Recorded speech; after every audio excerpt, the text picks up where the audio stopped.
Hello and welcome into CUTV's coverage of Vulcan football for the 2015 season.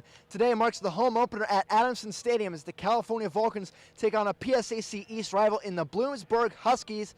I'm Zach Prosva. Joining me today is Matt Hagee. And Matt, before we get into this long storied rivalry over the last decade or so in the PSAC, we have to take a look back at both teams' first games of the year. We'll start with Bloomsburg, a home opener for the Huskies, and a surprising result as they faced the Stonehill Skyhawks out of the NE10. It was a surprising result and a huge upset. Bloomsburg could get nothing going on offense. 27-10, Stonehill gets the upset over a ranked Bloomsburg team at the time. That was Bloomsburg's first opening day home opener loss since 1999. That's a while, but you got to believe they're going to be bringing their best here to Adamson Stadium today, and they're going to play with a big chip on their shoulder. And as I mentioned before, it's the home opener today for the Vulcans. So, of course, they were on the road last weekend. They went to the state of Virginia and played Virginia State, the Trojans, the reigning CIAA champions, and they made it to the round 2 of the NCAA playoffs last season. And, Matt, California, their motto seems to be unfinished business this year, and they came out with a statement against the Trojans. Oh, they really did, both offense and defensively. First play of the game, James Harris, 50-yard pass to Kawan Scott, touchdown. They dominated, 35-16. James Harris, reigning PSAC West Offensive Player of the Week, and for good reason. 387 yards on just 12 completions. Are you kidding me? Now, with those offensive numbers, it's scary. It sets up this team for going farther in the season. And their defense, first-team defense only gave up 9 points to Virginia State compared to 24 the season before. And that's definitely an improvement, especially on the defensive line. And now we look in this rivalry that I mentioned over the past decade, been filled with a lot of classic games. We take a look back at last year's meeting in Redmond Stadium in Bloomsburg. And unfortunately, the man of that game, Cody Nuzzo, he's no longer on this Cal U team. Really made a story for himself and set himself in the legacy of Cal U records. But, Matt, that game still came down to a climactic finish for both sides.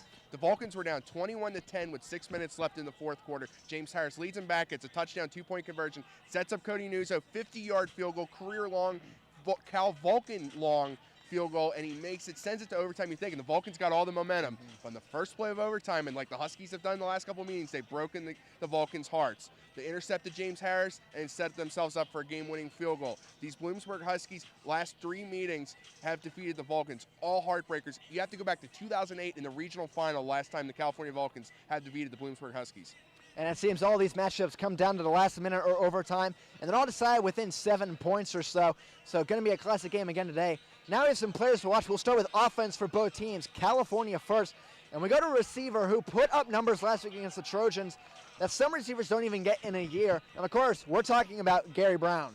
Gary Brown has become one of the best receivers, not in the PSAC, but in Division II. Last week, 203 yards on 4 receptions, including a 90-yard bubble screen touchdown. Yeah. That's absurd. And when you get that kid in the open field, goodbye. It's just the way he plays. Dating back to last season, 2 out of the last 3 games, he has over 200 yards, and that dates back to that Mercyhurst game where he set the school record, 282. And then we look at Bloomsburg. The Huskies have a long reign of very talented running backs. Franklin Kiate, Eddie Mateo. Now the duties fall onto Lawrence Elliott Jr., number 26 for the Huskies. Lawrence Elliott Jr., he's now got to live up to the names of Kiate and Mateo. Last week, though, only 28 yards, and that's something that we normally don't see out of the Huskies running backs. But he does have a lot of talent. He's a young back, and last season he was a second-team PSAC East punt returner. So kid's very dynamic. And last week was the first time Bloomsburg did not rush for over 100 yards in 45 games. So you expect that to get back to pace this week.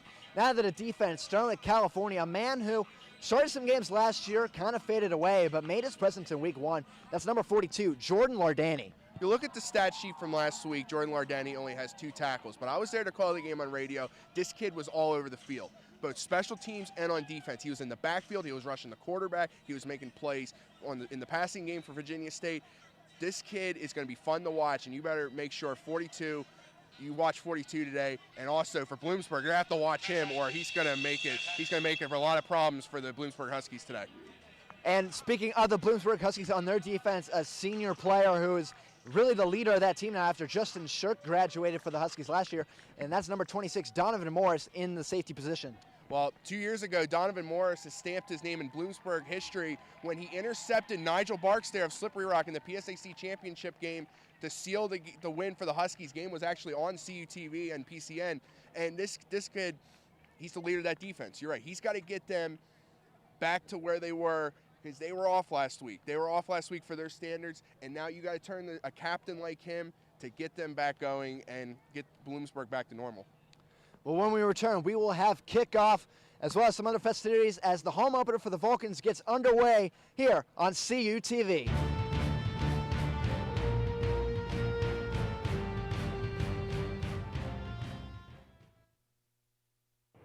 Don't miss your chance to catch the best pro wrestling on the planet. Ring of Honor returns to the Pittsburgh area at the Convo Center at Cal U, Friday, September 25th at 7:30 p.m. with appearances by the Briscoes, Jay Lethal, Adam Cole, and many more. Experience body slamming, super kicking pro wrestling action live. Visit ROHWrestling.com now for tickets and info.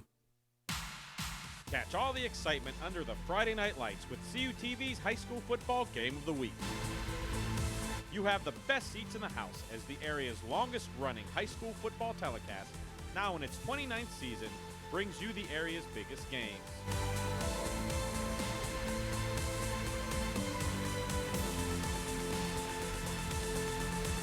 Don't forget to watch the replay on CUTV, Sundays at 8 and Thursdays at 5:30. Complete news, entertainment, and sports coverage from around the area, region, and nation is found right here on CUTV News Center every Thursday at 5 p.m. with anchors Jennifer Germano, Zach Prosba, entertainment with Mike Mays, and sports with Matt Hagee. Follow us on YouTube, CUTV News Center, and on Twitter, CUTV_PA for your complete rebroadcast of your Vulcan sports. News Center airs every Thursday at 5 p.m. on Armstrong and Atlantic Broadband. Since 1937, the Student Association Incorporated, known as SAI, has served the Cal U student body by providing activities, programs, and services. Every enrolled student has the ability to take part in over 125 different clubs and organizations. Managing participation in every SAI activity is easy with OrgSync, a powerful tool for staying connected. Located 1 mile from campus, the SAI Farm has 94 acres of meeting and recreational space. SAI, it's your student association.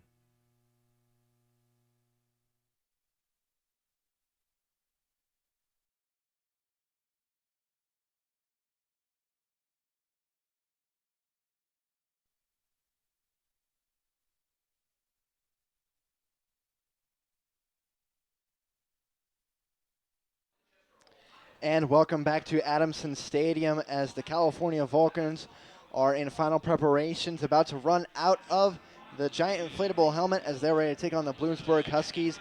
Again, I'm Zach Prosba. Joining me is Matthew Hagee.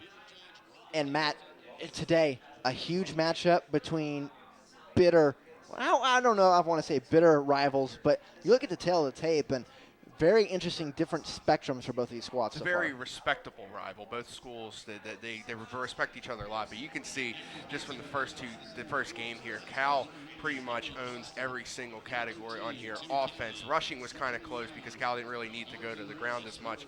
But that defense is going to be key, because the big matchup is Cal's defensive line versus Bloomsburg's offensive line to see how many holes they can pay for Lawrence Elliott Jr. Cal struggled against those backs like Kiate and Mateo in the past, and that's how Cal's lost. The interesting other factor is this is basically a carbon copy of last year's weather to start the game in Bloomsburg, and it's been brought here to California. It's cold, it's raining, it's a light rain, but still. So you can see right there, 63 degrees, wind, a little bit of a wind, shouldn't be too much of a factor, and we're going to be experiencing pretty much drizzle all day long, so that's going to be a factor, and see if it affects Harris in the throwing game for the California Vulcans. And you mentioned Harris. He's one of the captains out there for the Vulcans, along with Gary Brown, Jawan Turner, Jordan Bowman. Captains out there for Bloomsburg are Tim Kelly, Donovan Morris, number 8, Connor Gatus, as well as an offensive lineman. I did not quite get his number, and they decided who would receive the ball first, and I actually did not see it. It was Cal. And Cal will receive the ball first, so thank you. Good eye there, Matt. As you see the California Vulcans right there, Chaz Field, number 17, ready to lead the team out of the inflatable helmet. The big tradition, they always run out of that before every game. And Matt, you were in the band up until this year, so what's it like seeing the team come out and having the band cheer up again? for the home opener. First of all, it's really weird not being down here, but I'm very blessed to be up here. But coming out of that tunnel right there, you can see actually they had a hammer. It looks like one of the players is leading out a hammer on the field, so that's a new concept. But when we do in the band, we do like a hammer like with our fists, and we play the Darth Vader theme song. And I'll be honest, I got chills every time that happened. And then we play the Vulcan fight song, Chariots of Fire. It's a great entrance, and for any PSAC team, I wouldn't trade it for anyone else's. And that player leading out the team with the Thor-like hammer was Devontae Suber, number 21, one of the starting linebackers for this Vulcan defense. And quickly before we get into this game, Matt, let's take a look at some of the other scores in the PSAC. We'll start with Edinburgh and Shippensburg. Edinburgh actually just scored a touchdown as I speak. Whoa. So they are going to go, actually, excuse me, that touchdown was just called back as they updated on the live stats. So still tied at 3 with 5:05 remaining in the second quarter. As for another score, Gannon and Cheney are playing. Gannon up 14-6 on the Wolves. Cheney, 106 rushing yards already in this game. Gannon's defense has to pick it up there. And another big matchup between two powers in the East and West. Westchester up 28-14 on Merciers, still 13 minutes before halftime. But we are ready for this game now. Ready to kick it off for Bloomsburg is number 90, Tyler Smith. And back to return for Cal U, Chaz Veal and Gary Brown. And Brown last week against Virginia State took the opening kickoff to the 50-yard line. It was an electric start for the Vulcans, and the next play went for 6. Smith getting his bearings from the ball, lined up on the 35. Veal and Brown both lined up at the 5-yard line. Smith ready for the kickoff, and we are away. Vulcan football on CUTV. Brown going to get the ball at the 1-yard line. And he's going to miss a guy. He has the lane. He has the 30, 35.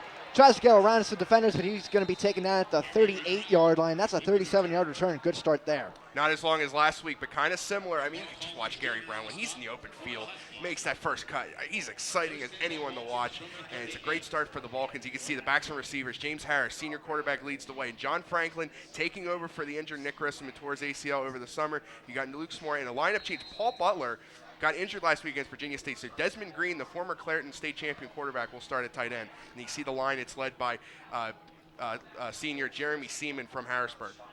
And Taylor Nicketts replacing Jake Abercrombie at the center position. Harris going to throw, has a guy, and it's tipped by number 11 for Bloomsburg. That's Garrett Pope, one of the backup linebackers actually, and starting on this possession. And Garrett Pope has a nice play. California going short this time. You can see the front seven. You can see Pope there as one of the linebackers. Belts, Urza Ranko from Perkiomen Valley High School. Tony David, Jerem Lowry had a big game last week. And then Jaron Toomey, Donovan Morris, we mentioned him in the open. That's the leader of the secondary for the Huskies.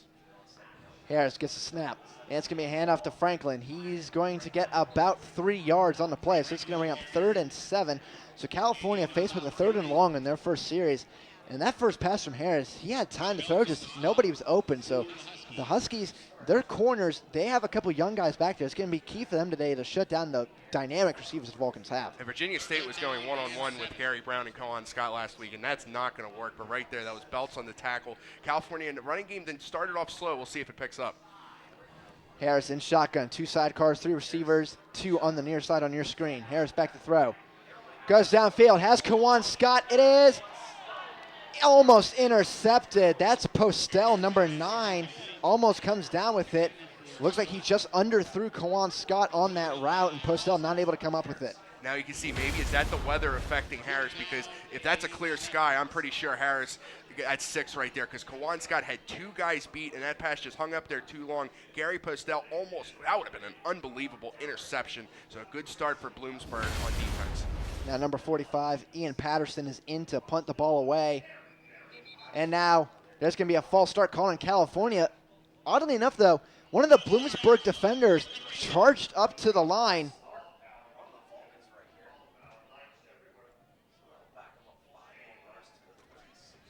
Whole stadium's out.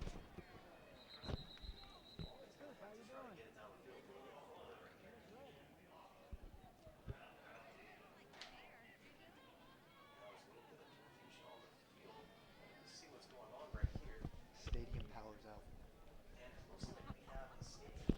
David's on the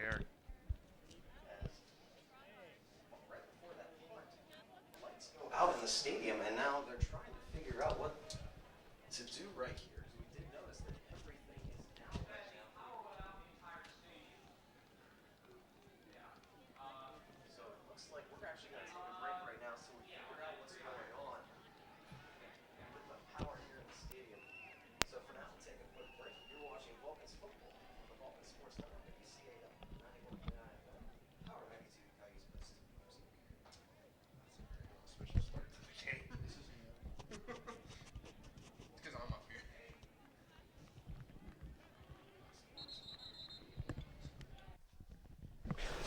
His voice is very booming.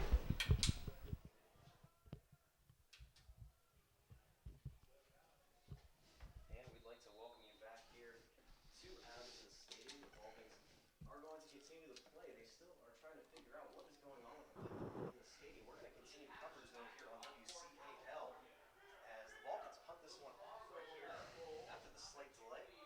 And with the roll, it's going to set Bloomsburg up at the 34-yard line. So quite the interesting start. I actually didn't realize what exactly was going on as I was trying to watch the play. We saw a full start for the Vulcans right before that punt was kicked off, and all of a sudden I noticed my co-anchors on the TV side of things right now, their whole set actually went down, and then I went to realize that the lights were also out in the stadium. So interesting start to this game as everybody's just trying to figure out what's going on with the power, but in the end, the game will continue for right now. Tim Kelly for Bloomsburg in the backfield. He's got everyone set in formation, and he steps back. He's going to roll out to his left. The throw is off to the sideline, incomplete. That time he was going for his wide receiver, number 8, Connor Gates. Just a little bit off to the far side here. Incomplete, second down here. Quite interesting to note as well. That was almost the same exact play the Vulcans tried to run on their first possession. Again, a little slant route off to the far sideline. That one was just a little bit off though from Tim Kelly. We're lined back up again. Bloomsburg, the fullback and the running back in the backfield. This time they're going to hand it up. Taking it up the middle and falling down for about 3 yards for Bloomsburg. That was number 26, Lawrence Elliott Jr. He gains just about 2 yards. Pushing the ball up to the 36-yard line. And again, I did note at the very beginning of this game that defense should probably play a prominent role for this one. With strong showings on defense for now. Vulcans trying to make 3 and out with Bloomsburg's first possession here. Out of the gun now is Tim Kelly. He's got a sidecar in the backfield. 2 receivers on the near side. Going down the field, over the middle, he throws it, and it is going to fall into the air. Team's dead. Receiver was Chad Hoffman, and he overthrew him just a little bit. So both teams starting with a 3 and out so far here this afternoon. And then on that one right there too, Chad Hoffman wide open over the field, just a little bit too far on the throw, a little bit too much. Both these teams, I think, trying to feel each other out for the moment, trying to figure out what defense they're going to see. And again, it is to note, both many of the last few games between these two teams, single-digit movement not to take away from those sort of touchdowns. Bloomsburg is getting this one off. They're going to put it back over to Gary Brown, who returns it just about 7 to 8 yards. He brings it up to the 23-yard line for the Vulcans.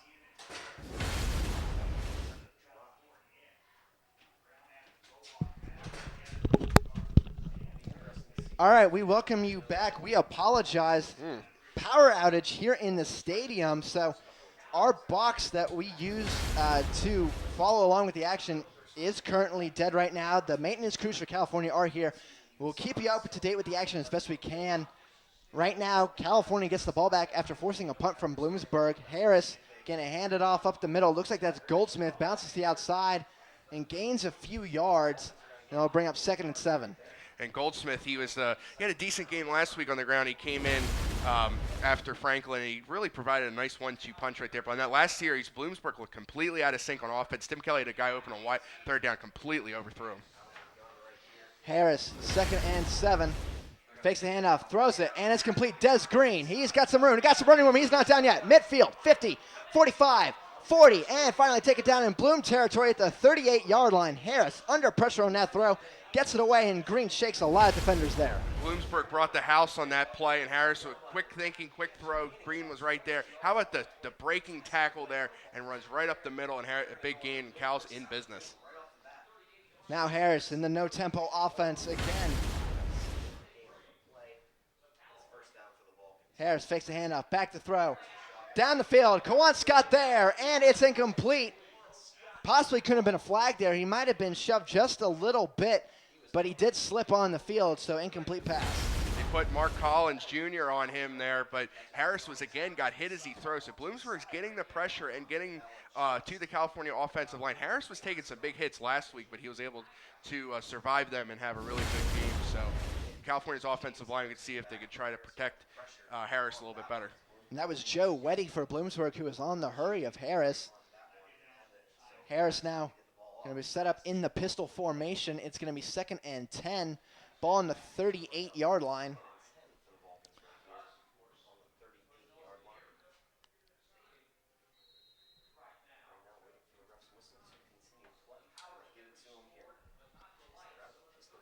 Now Harris ready for 2nd and 10.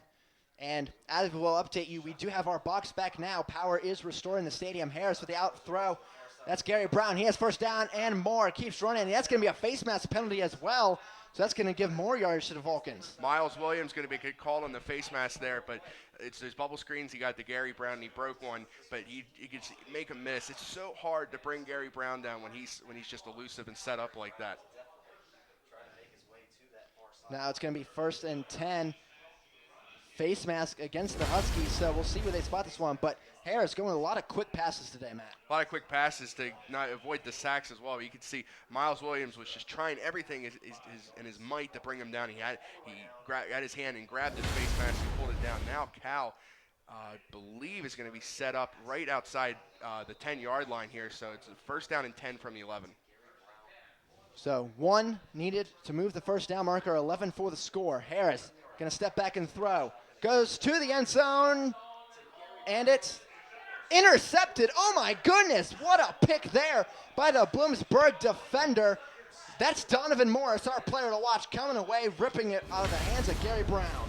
Oh, that's a really rare interception there. That's just an unbelievable play. There's nothing Harris can do about that. I thought Brown was going to get 6, and Donovan Morris just comes in the last second and rips it away from him and halts the California drive. But that's exactly what Bloomsburg needs. Turn to your leader like that. And you can see right there from last week, California, the passing yards are still there from overall, and it's greater offensive ability by Bloomsburg. But you can see California's always had trouble with Bloomsburg's defense. And an interception there. That's Harris's first of the season. 11:33 to go. 1st and 10 from the 20-yard line for the Huskies. Kelly under center in an I formation, man in motion. Kelly going to hand it off to Elliott. He's got some running room, and he's tripped up and taken down about the 28-yard line. That's a pickup of 8. 2nd and 2 coming up. Elliott following his blockers to the right side there and gets a decent game, close to a 1st down. You can see lineman of the trenches right up, clean blocks all around, gets flipped on his head, and gives Bloomsburg a much better start than they did on their last offensive series. Bloomsburg line up 2nd and 2. Just over 11 minutes remaining here in the first quarter. Crazy first quarter after a power outage here in the stadium. No action missed in the scoring section just yet, and most of you would have seen that Donovan Morris interception. Elliott gets a handoff, tries to go outside, and he will get nothing. That's going to be about a gain of no yards, so back to the line of scrimmage, 3rd and 2 coming up. As Josh Page coming up from his corner spot there to make a great open field tackle on Elliott. I don't think they're going to give him any yards. Tries to bounce to the outside there, and Page right there at the last second takes out. That's that textbook tackling right there. Grab him down by his legs and brings up a 3rd and short. 3rd and 2. We'll see what the Huskies do. They've run the ball on both plays so far. They're coming up with a heavy set. Only 1 wide receiver. That's on the far side of your screen. Blitz. It's going to be, there's 9 men in the box for California right now. It's going to be a pitch handoff. This is going to gain the necessary yardage. Fields going out to get him, and he's going to get to about the 36, a pickup of 8 on the play. So Huskies negate the blitz with the pitch outside. I think you could see Kelly taking some extra time there because you could see Cal was bringing the house on that one and bounced Elliott outside using the speed to get the first down. Kelly, he might not be the most talented quarterback, but he's a heck of a game manager. And that was number 39. I believe that's Luke Rabchak. He's listed as 31 on our roster, but I think he might have changed his number. So 39 is now Luke Rabchak, who was trying to hurry Elliott on that play, but was able to get outside. Now Kelly, 1st and 10 from the 36. Back to throw, has a receiver. It's complete. That's Hoffman, number 7, and he's out of bounds at the 47.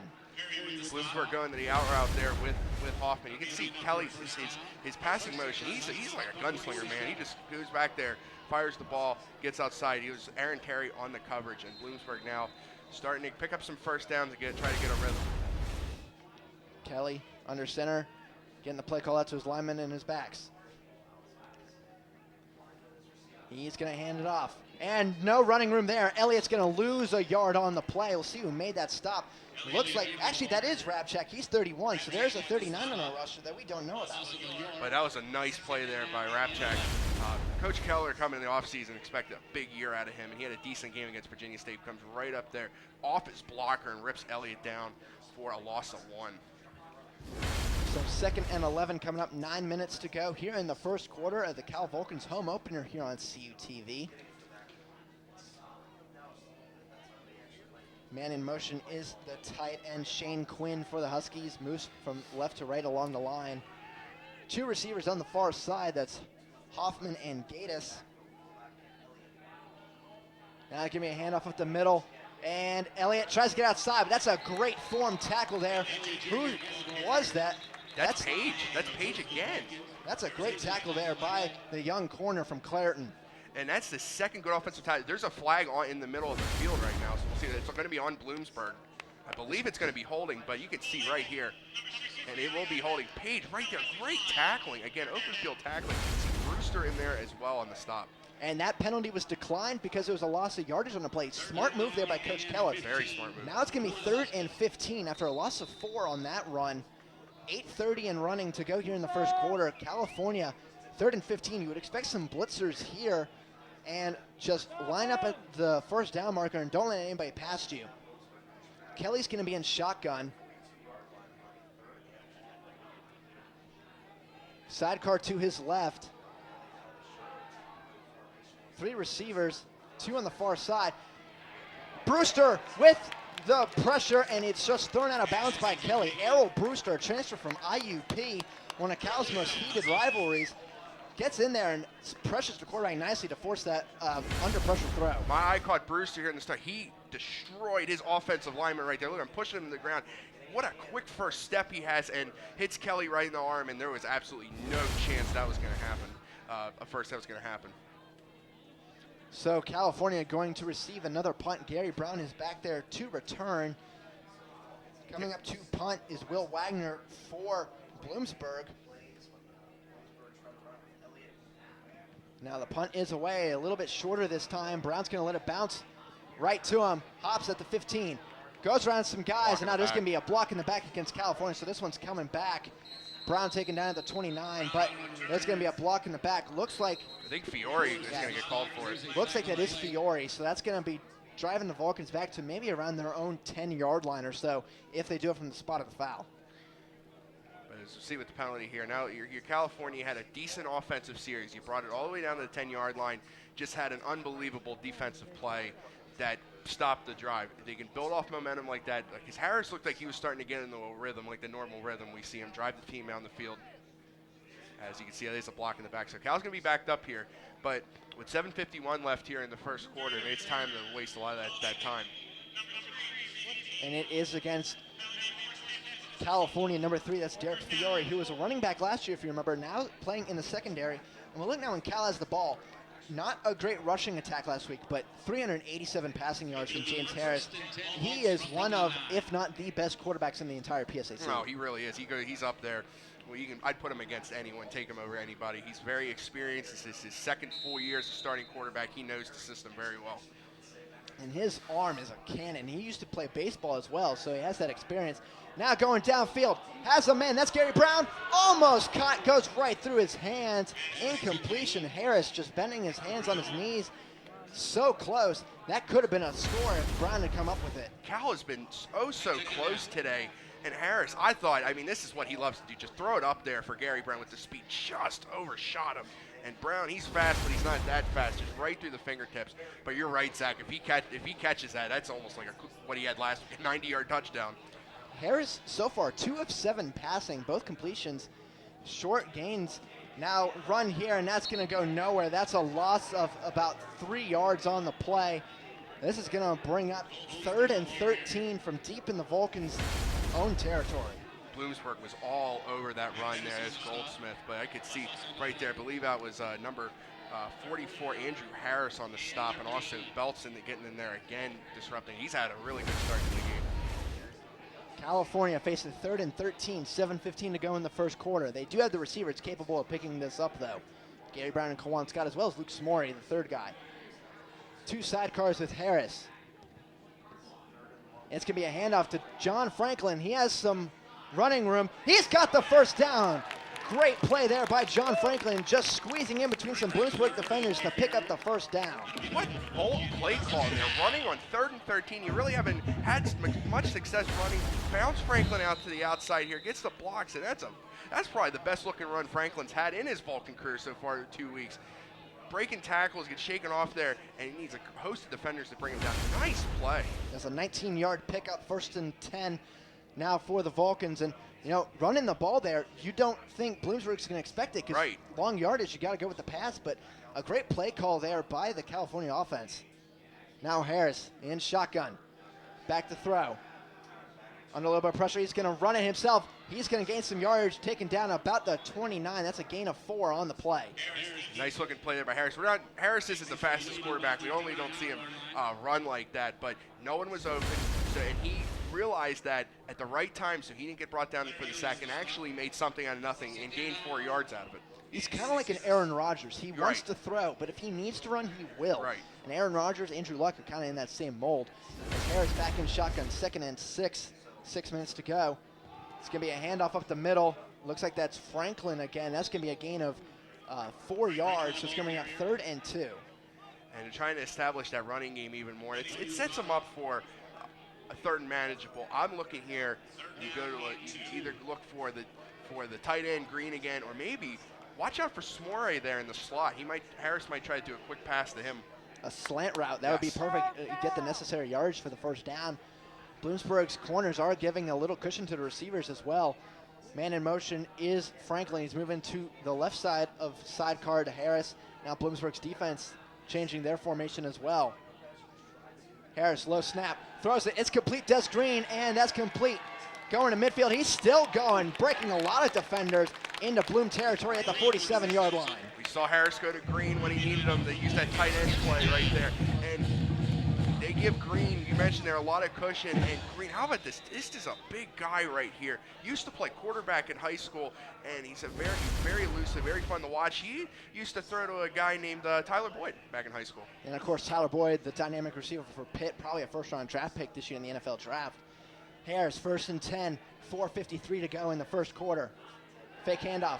Quick throw again. That's Gary Brown on the screen. Got some room. He's going 35, 30, 25, 20. Jumps over a guy down to the 15 and taken down to the 13-yard line. What a play by the athletic receiver, Gary Brown. That's what he does. That's what he does. All right, he's so elusive. But watch this block right here. He's going to get from Des Green. That sets him free right there, right off the bat, and that's just all Gary Brown from there. Pushing guys off. Get off me. He's going right close to the end zone there. Now, this is about the spot the Vulcans were last time. 10, we're at the 13-yard line right now. Can they finish this drive off? And Harris tried for it in the first play, and it was just intercepted by Donovan Morris out of the hands of Gary Brown. That's going to be a handoff to Franklin. He's got some running. 10, 5, dives. He's going to be knocked out at the 2-yard line. So he's going to be just a couple. Actually, they're going to mark it at the 3. So this is going to be 1st and goal, actually. They're going to give him yardage for a first down. 1st and goal coming up. And Franklin there, right, just so close. Donovan Morris there, he's been all over the field so far, preventing the touchdown. Franklin, oh so close, and he got his first career Vulcan touchdown last week. And let's see what the Vulcans do here from the 2-yard line. First and goal for the Vulcans. Harris. And it's a fumble. Let's see who has it. Franklin did not get the handoff correct. We'll see who comes up with the ball. I want to say Franklin jumped on it, and it is Vulcan's ball. A lucky play there. Franklin able to look like he comes up on the ball. We'll see here. Oh, yeah, it was a good handoff there. That was Franklin. Harris got the handoff to him. He juggled it. It looked like a little hot potato action. Fell right in, and for the Vulcans, fortunately enough for them, they fall in it. There is a Bloomsburg player down. Not sure who that is. Tony David, number 12 for Bloomsburg, is down. I remember that name from last year's matchup. He's a senior. He performed pretty well. He's down on one knee. He is moving a little bit. It looks like it may be an arm injury, but we won't speculate now. Matt, how important is this drive? Because here's an interesting stat. Under Coach Paul Dara for Bloomsburg, when Bloomsburg scores first, whether touchdown, field goal, safety, what be it, they have never lost under Coach Dara. So if California scores first here, how big is that for momentum of the game? It's huge, and it keeps it going here. You can see early look at the PSAC West standings. Clarion played on Thursday and almost blew a huge lead against Millersville. So right now they're the only team at 2-0, but you see the normal everyone up there. Cal Mercer, Slippery Rock, and it's early on. In IUP, their first game of the season against Goodstown today, looking for revenge after getting throttled last season at KU. Let's go! So Harris in a shotgun. Give me a handoff again to Franklin. He is going to get in the end zone. Well, let's see. The officials haven't looked at it. Now they do. Touchdown, California. John Franklin, 2 yards out. He got a boost there from Zach Moorhead. Zach Moorhead gave him the final shove into the end zone there. So you can see running the replay. Even that Franklin juggled that handoff too. But watch 77 on your screen right here. He's going to shove him right in there. And Franklin, hey, it's Franklin. He's coming to your end zone. Now attempting the extra point, William Brazil, new kicker replacing Cody Nuzzo this year. 5 for 5 last week on extra points. Kick is up, and it is good. So California with a 7-0 lead over the Huskies. 3:36 to go in the first quarter. We'll have more first quarter action when we come back here on CUTV.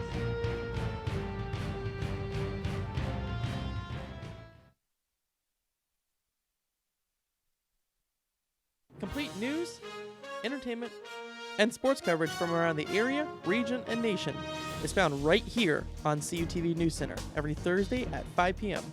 with anchors Jennifer Germano, Zach Prosba, entertainment with Mike Mays, and sports with Matt Hagee.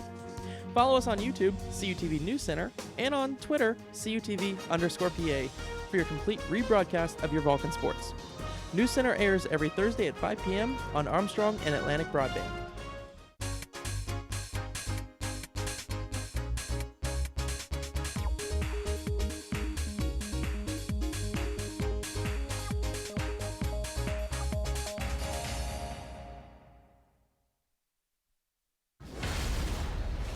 And we are back here with Vulcans football coverage on CUTV. A 10-play, 91-yard scoring drive for the Vulcans leads to a John Franklin rushing touchdown, make it 7-0 Vulcans.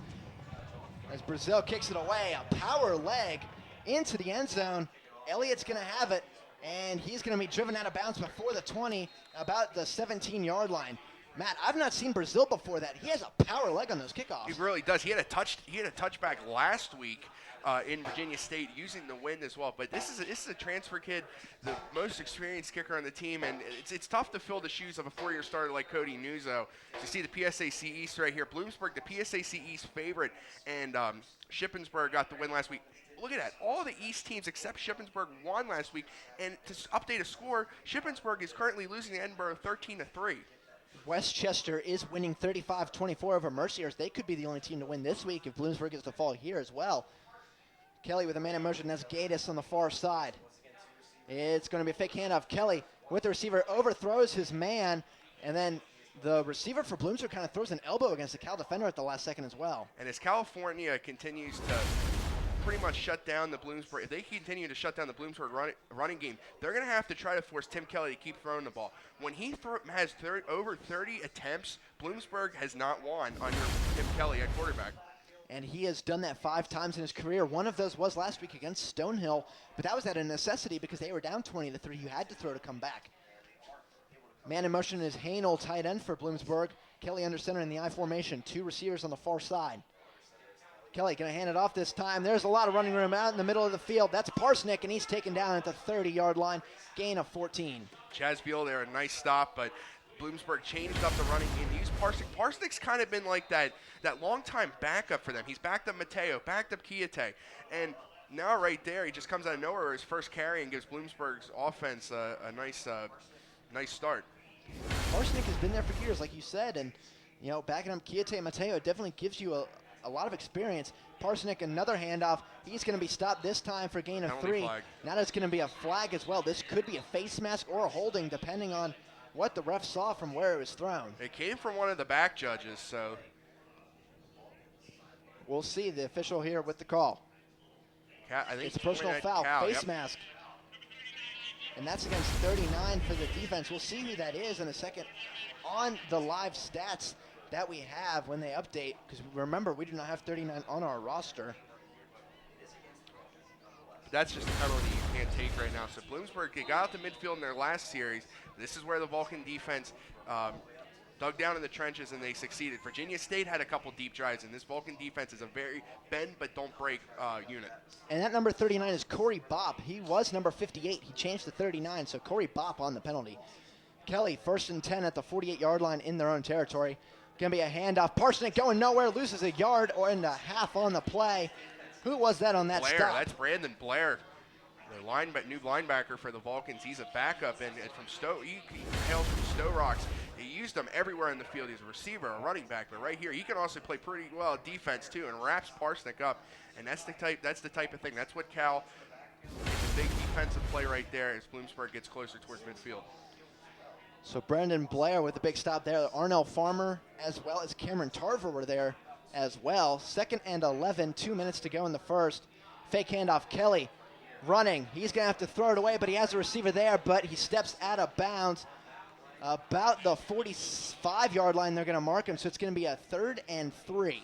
And he hit Hoffman there with his second reception of the game. They flushed Kelly out here. Arnell Farmer, one of the players trying to flush Kelly out there, but he was able to make a nice play to Hoffman, and Hoffman caught it unbalanced, and he really couldn't continue to play. So that's a break for the Vulcans. He couldn't keep his balance and tried for a first down. 3rd and 3 coming up for the Huskies. 1:40 to go in the first quarter.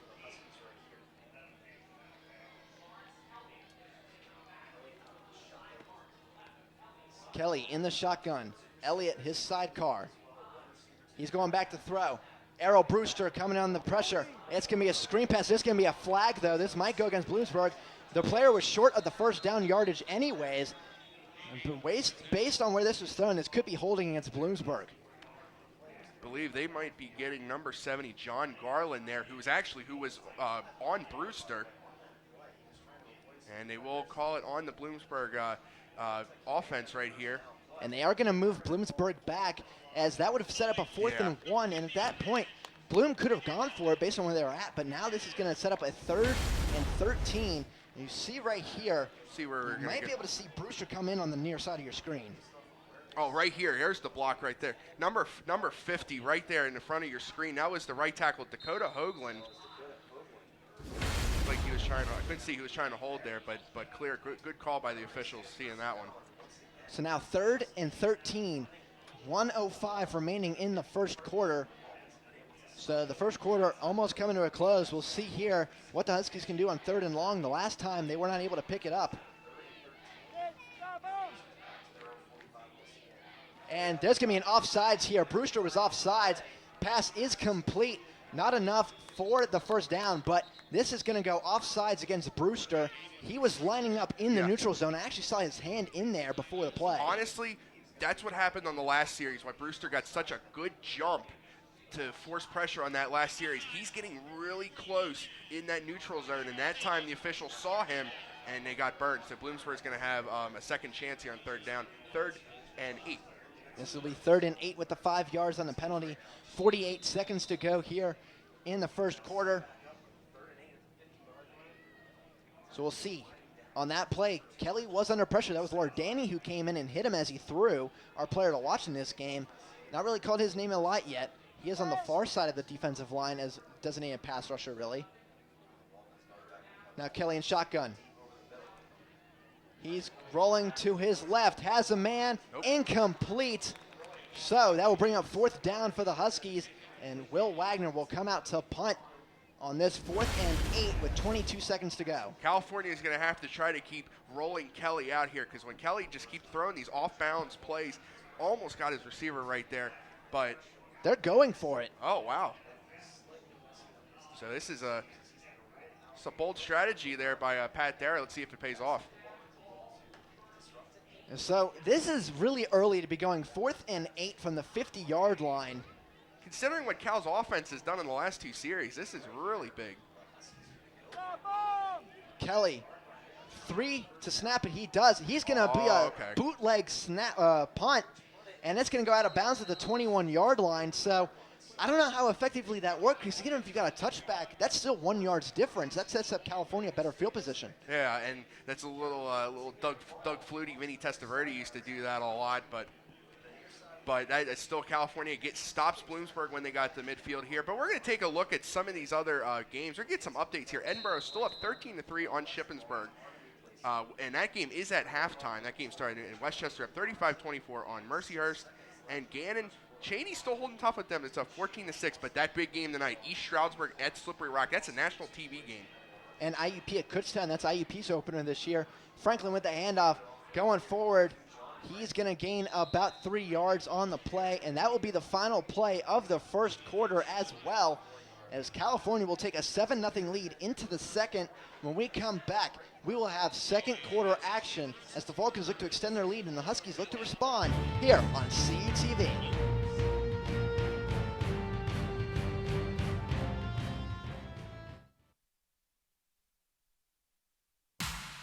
Catch all the excitement under the Friday night lights with CUTV's high school football game of the week. You have the best seats in the house as the area's longest running high school football telecast, now in its 29th season, brings you the area's biggest games.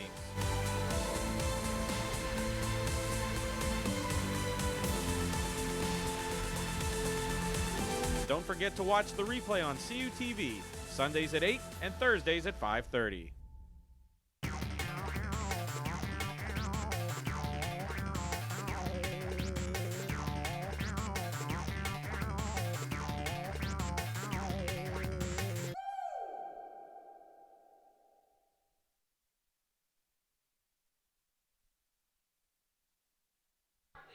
And we are back here on CUTV California, starting the second quarter with the ball in their possession.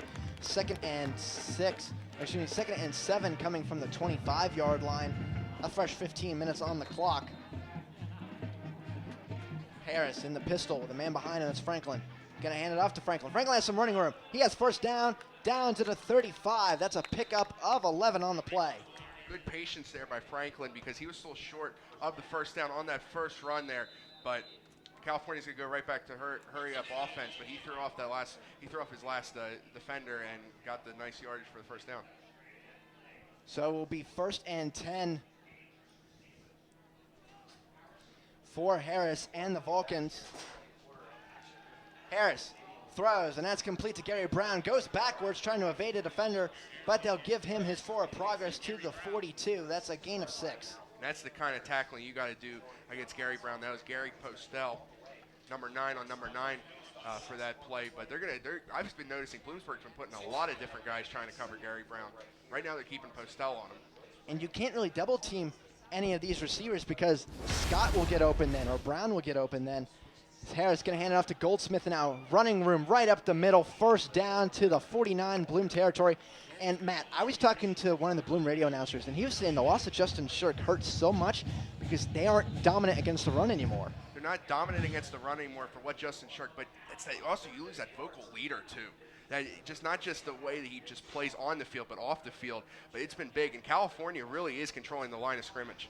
Franklin in the first quarter had 42 rushing yards on 6 attempts, including a touchdown as well. Harris back to throw. It's going to be a false start coming against California. It was the right tackle on the play there. Jumped just before it was Grant Jones. And that was Grant Jones. Good eye there, partner. So that's going to be up 1st and 15 for the Vulcans. They're back in their own territory at the 46-yard line, but California, their offense, they're moving methodically. They're running the ball, short pass, and then a couple more runs and another short pass. Not going with the deep stuff today.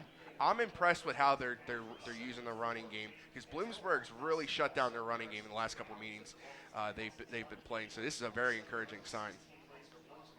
Shotgun for Harris, 2 sidecars, 3 receivers. It's going to be a handoff. Goldsmith has it. He's going up the middle and gets back the 5 yards from the penalty. So it'll be 2nd and 10.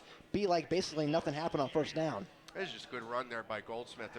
They're going up the middle. And last week against Virginia State, they kept trying to run to the far side of the field because they found a weakness.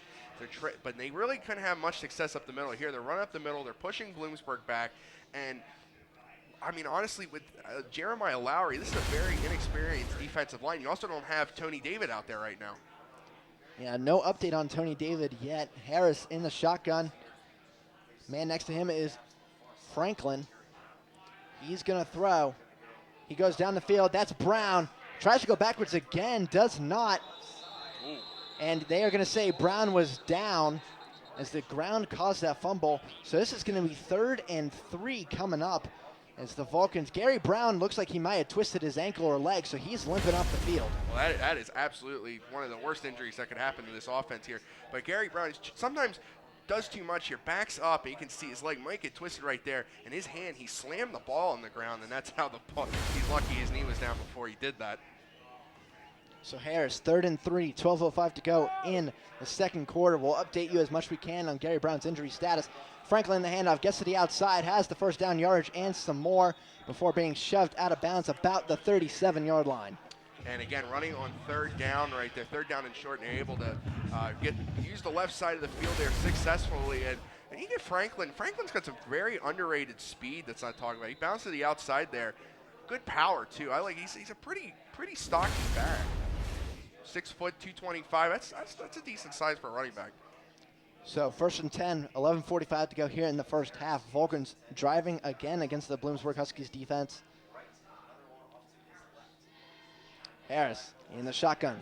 Gonna bootleg to the right. Has a man that is going to be caught. We'll see who that is. That's number 88. That's Jordan Dandridge. Less often used receiver on this team. He's a redshirt freshman from Duluth, Georgia, near my hometown. We were waiting to do the open, and I was watching this 88 kid play catch the ball, and I asked you, I was like, who's this 88? He must be new, and he said it's Dandridge. So that's funny. He gets his first reception as a Vulcan. We mentioned him earlier.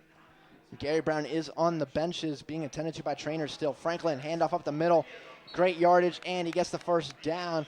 Going to be taken down about the 23-yard line. So 1st and 10 coming up. California, they're just taking it to the Huskies defense right now. They really are. They are going right up against this defensive line. Look at that push right in the middle there. Created that nice right lane there. That was wide open. He gets the first down. You can see they keep powering away. Now we're going to use Ryan McCauley as a blocking fullback. And he can catch out of the backfield as well. He can. He's sort of like a Will Johnson for the Steelers, a fullback that can catch. And now they're going to go right to McCauley as I say that, and McCauley gets out of bounds about the 17-yard line, so a pick up a 6 on that play. I like your psychic powers you're using there, but that was a nice. I like it though. I like it. Nice roll. Cal likes to roll out McCauley. They like to roll out when their tight ends as well. It's a nice play to get positive yards. I like short passes as long as you're moving forward. It goes a long way. And Gary Brown, he is limping up and down the sideline without a shoe on right now, so we'll have to update you later on his status. Handoff up the middle to Goldsmith. He is going to be about a yard short of the necessary yards, so 3rd and 1 coming up.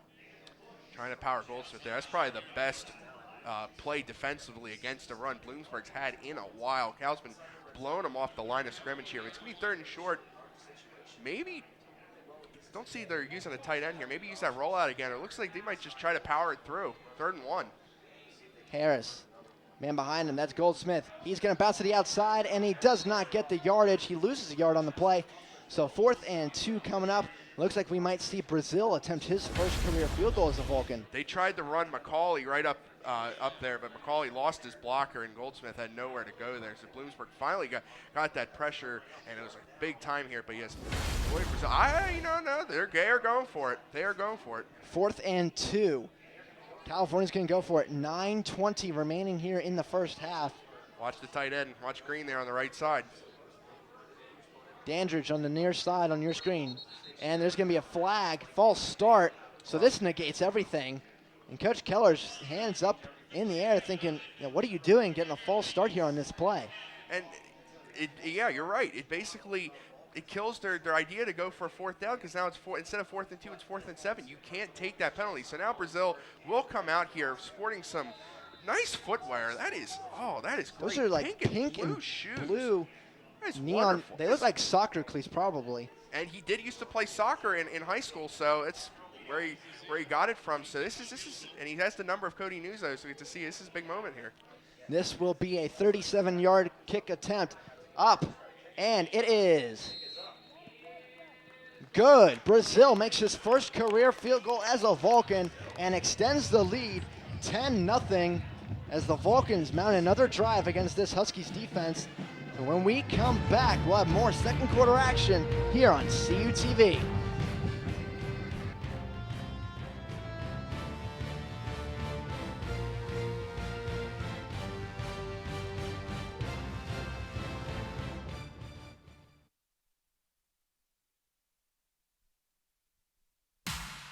Catch all the excitement under the Friday night lights with CUTV's high school football game of the week. You have the best seats in the house as the area's longest running high school football telecast, now in its 29th season, brings you the area's biggest games.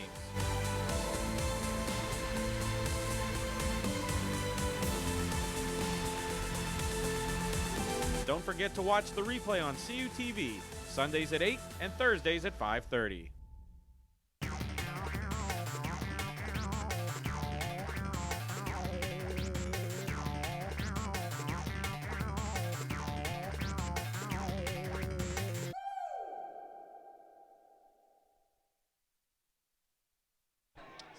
Elliott receives the kickoff in the end zone. He gets to the outside and gets to about the 25-yard line before being shoved out of bounds as Bloomsburg will start their next drive after a 37-yard field goal from William Brazil, his first ever made as a Vulcan. That's got to feel good and really gain the confidence there of the young Brazil.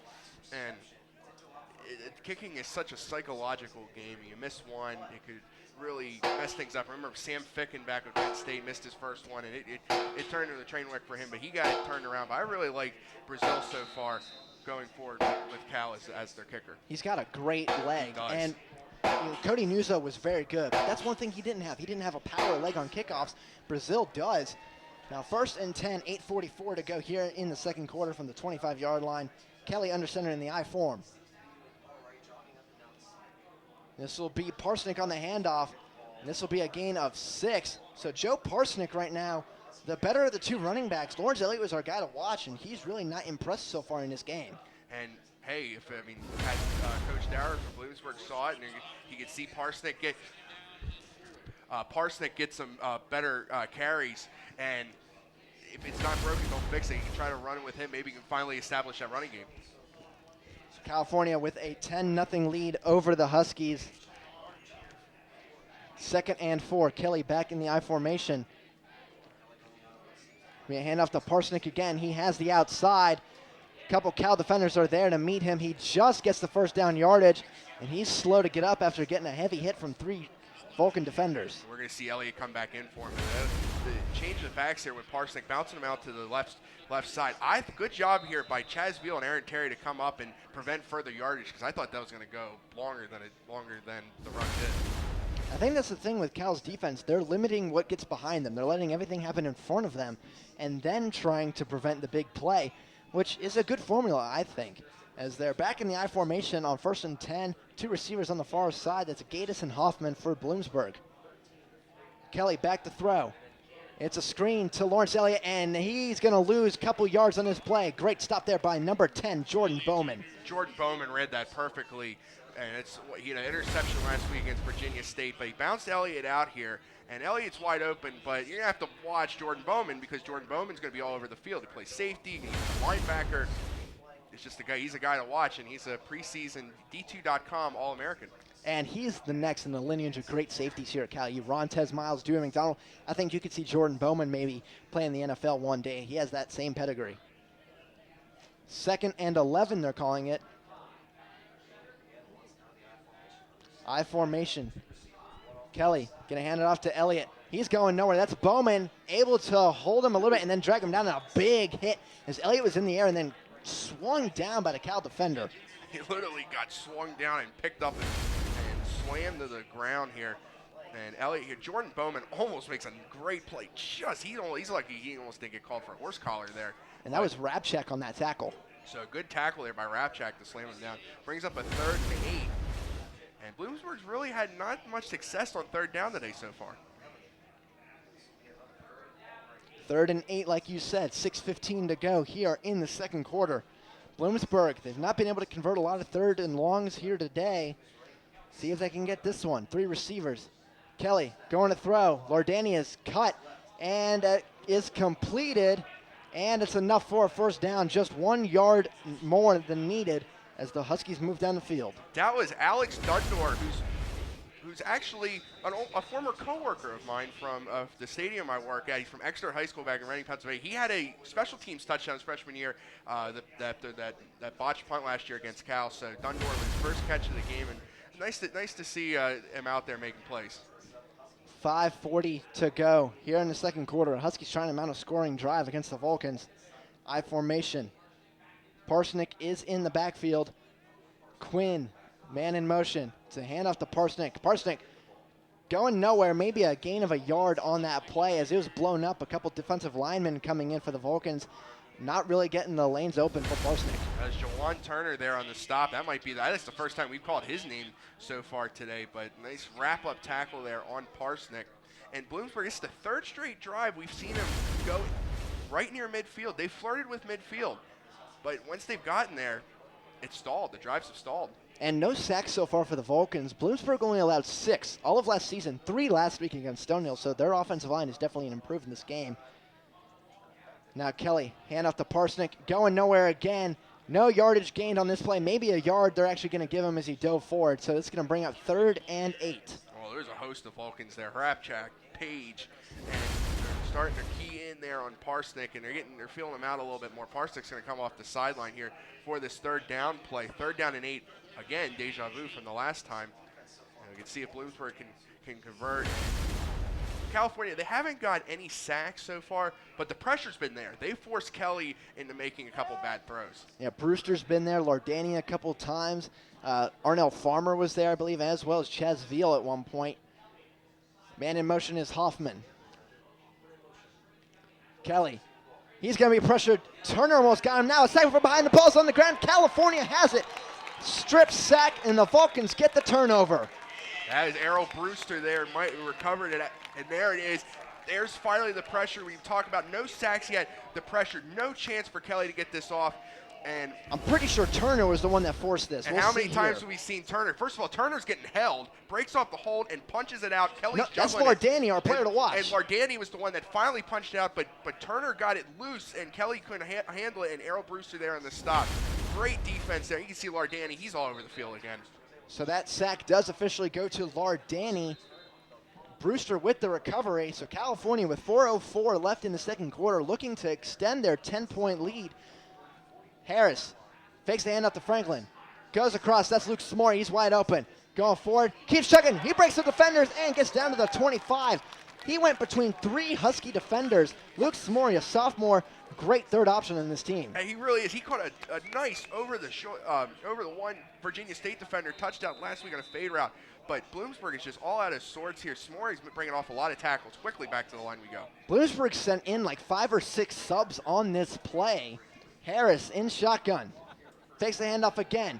Going downfield, that's Green. There should have been a penalty there as Green was being held from behind on that pass. No flag is thrown. Yeah, Jaron Toomey, the safety, was covering him. Green wanted a flag there because he might have got stopped because that was a dart Harris threw over the middle here. I thought it was a little sharp here. Here's the coverage here. Toomey, he had his arm around them for a second. That prevented Green's That's pass interference, that if should have nothing been else. a call. So this will be 2nd and 10, 3:39 to go. Ball at the 20-yard line. Handoff, that's Goldsmith. He gets to about the 16 before he's knocked down. 3rd and 6 coming up. And Matt backs it out of the play. If Green had caught that, it would have been a touchdown. Absolutely, it would have been a touchdown. And even the penalty, that would have been a 1st and goal at the 5-yard line. And, I mean, we're all human. We all make mistakes, but I like the idea though, really using Green. But Green, I think, between Butler and him, definitely more athletic. Butler's a great blocker, but California is set at the tight end position. Harris in the shotgun, 3 receivers, 2 on the far side. And now there's going to be a timeout called by Coach Keller and the Vulcans with 3:01 remaining in the first half, And Matt, we'll take this time to update some other scores. Right now, Westchester at halftime was winning 35-31 over Mercyhurst. Edinburgh still up 13-3. As you look at the Vulcans schedule right now, and upcoming game against Shippensburg, we're looking here. They are down 13-3 at Edinburgh at halftime. And it's been a while since Shippensburg has been to Adamson Stadium here in California. The recent games have been at Shippensburg last year, where California's offense, I mean, they set the place on fire, basically. And then at Edinburgh, that's always a tricky game. Edinburgh always plays tough at home, as they are doing today against Shippensburg. Seton Hill, and then that big stretch right there at Slippery Rock, at IUP that night game, and then at Gannon on Halloween right there. That's going to be a Halloween special that could decide the PSAC West if California and Gannon continue to win. And Gannon right now up 21-6, beginning of the third quarter after a strip sack returned for a touchdown. California looking to extend their 10-point lead over another PSAC East power in the Bloomsburg Huskies. 3rd and 6, 3:01 to go in the second quarter. Harris back to throw. Has a man in the end zone, and it's over the head of Kawan Scott. Looks like that one just sailed out of his hand. So we're going to probably see another attempted field goal here for the Vulcans as Brazil is coming out. I think Harris heard footsteps on that play and just rifled it off as quick as he could. And he had Scott there on the break, but Scott's pretty tall, but he's not that tall. And we'll see William Brazil once more here. And 1 for 1 so far in field goals. Let's see if he can drill another one. This will be a 33-yard attempt off the leg of Brazil. He's 1 of 1 today. There's some wind blowing, so let's see how that affects it. Kick is up, and it is good. As Brazil now 2 of 2 on field goals. It's a 13-0 Cal lead. 2:53 remaining here in the second quarter on CUTV.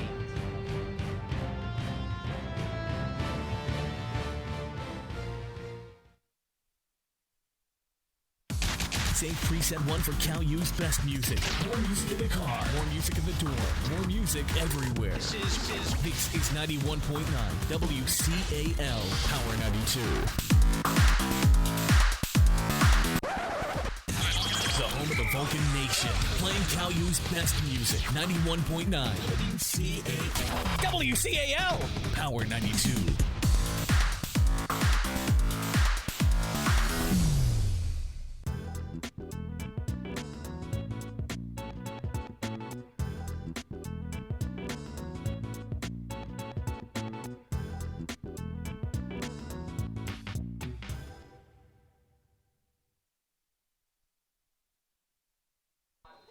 And we are back, 13-0 California. William Brazil, 6 points off 2 field goals today. He's really impressed me. This is my first time ever seeing him. As the kickoff is away, Elliott's going to grab it in the end zone. He will bring it out, though.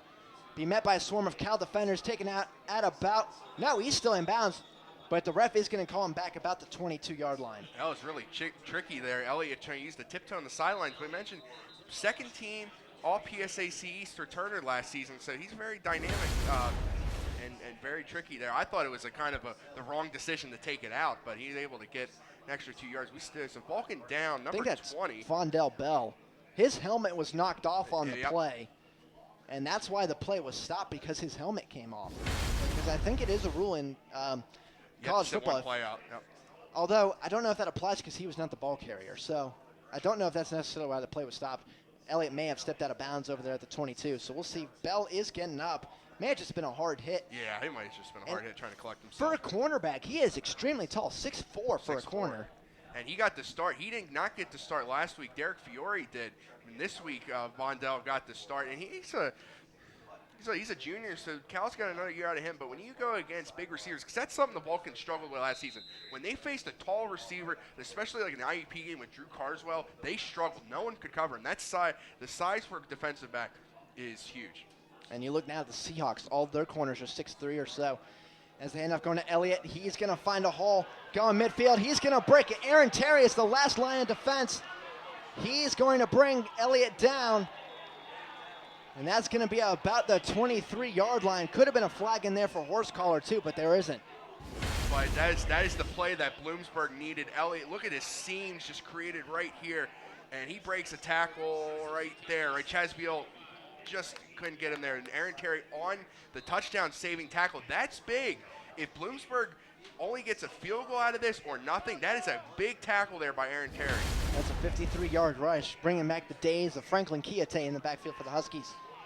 Kelly in the I formation, one receiver. That's Parsnick in the backfield after giving Elliott a rest. Parsnick going up the middle, gains maybe 4 yards on the play. They're actually going to call it 3, so 2nd and 7 coming up, 2:10 remaining. Parsnick snuck right through there and give Elliott a breather, but Bloomsburg, I think this is their first time in Vulcan territory today. I think they've gotten to Vulcan territory. Their drives just stall. Maybe for just a minute, but yeah, I mean, this is finally Bloomsburg gets deep in the Vulcan territory, and I can see if the Vulcan defense can, like they've done in this game, dug down and silence the drives. 1:46 to go in the second quarter before halftime. 13-0 Vulcans. The Huskies trying to mount a drive. Kelly going to hand it off to Parsnick. He has a hole, but he will be stopped at the 20. And that's only a gain of a yard on the play. So, wait, California, or excuse me, no. This is a timeout. I saw the official pointing the other direction, but I didn't see both arms. So timeout Bloomsburg. This will be a 2nd and 5, or a 3rd and 5, excuse me, coming up for the Huskies. And Krapchak's been all over the field in this game. He's having a nice game, but brings up a 3rd down and 5 for the 20 here. And Bloomsburg's California knows too well about Bloomsburg kickers kicking field goals at big times, but we're going to see the replay here. He gives Parsnick right up the middle here, and he cuts to the right here. But you see Brewster in there and Rapchak throwing him to the ground. He's a really tough linebacker, and I mean, I've got to believe he leads the team in tackles today, because it seems like every other tackle it's Rapchak.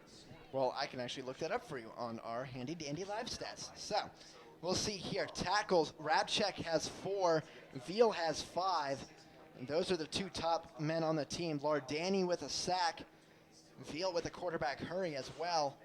As for the Bloomsburg defense, leading tacklers, Pope, he has 5 tackles, as well as Collins, he has 4. And Joe Weddy has a quarterback hurry, but no sacks so far.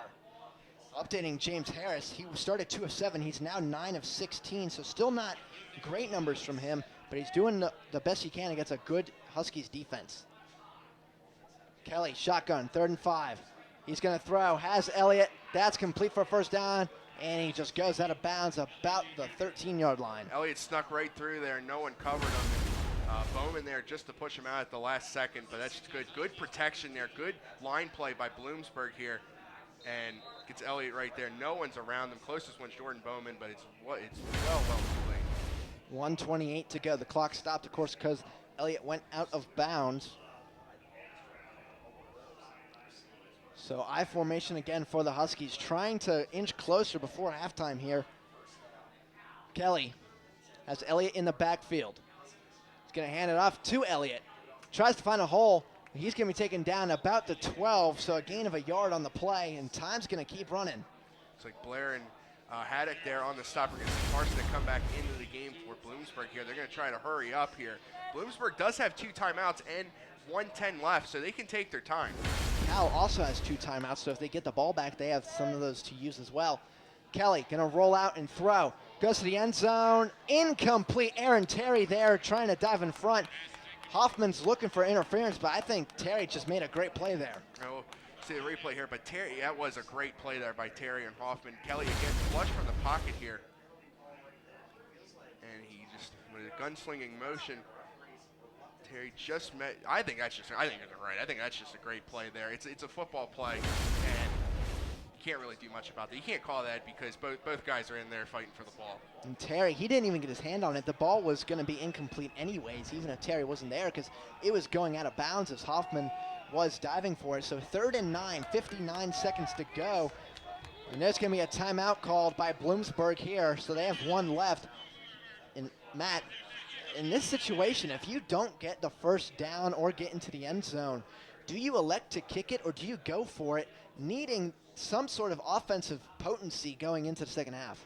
I think to get momentum going, and maybe they don't trust their kicker, but Bloomsburg, maybe give it a shot. We're going to take a look at their schedule here after that loss to Stonehill.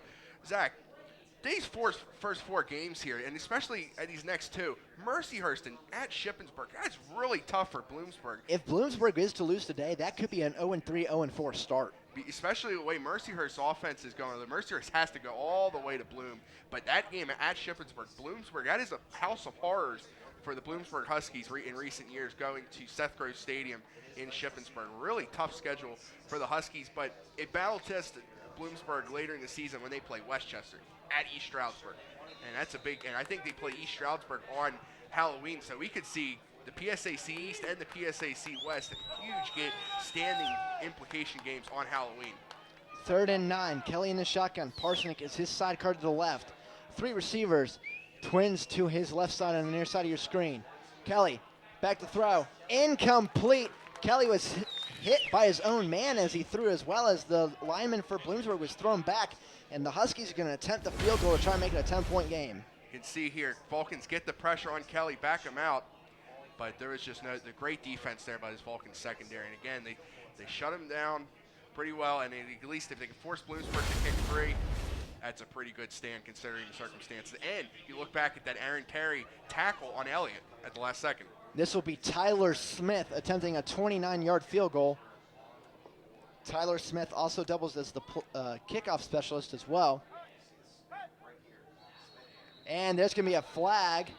False start against Bloomsburg, so this is going to back it up 5 yards, make it a 34-yard attempt. Dundor tucked that ball in. Zach, if that's not a false start, Dundor was going to try to go for the first down there with the fake. That's huge. And you have to imagine they don't do that now because it's 4th and 14 and a 34-yard attempt. If you're going to go for it at this point, why not just send your offense out there? We'll see the call here. False start on 98 of the offense, and that's actually 98 for Bloomsburg. See here on the roster, 98 is Nick Pilecchia. He's an offensive lineman, so he just moved. We'll see. Does Bloomsburg try a fake again? And watching Dundor in high school, the kid is very fast. He would have had a good lane in front of him and go for a touchdown. So this will be a 34-yard field goal attempt. 54 seconds to go. California, when they get the ball back, they do have time and 2 timeouts to try and score again. And they have the weapons to do it and the arm of James Harris to do it. Waiting for the snap is Smith. And it's up, and it is good. So Bloomsburg gets on the board, 13-3, 51 seconds remaining. See if California can strike again before halftime when we come back on CUTV. First published in the 1880s, the California Times is the oldest student media at California University. Circulating 3,000 issues weekly on campus and in the surrounding community, the Times' mission is to deliver fair and balanced news to the student population of California University. All students are welcome to be a part of the California Times. Our offices are located in the Natali Student Union. Keep up to date with the Times online at www.caltimes.org, Facebook, and follow us on Twitter.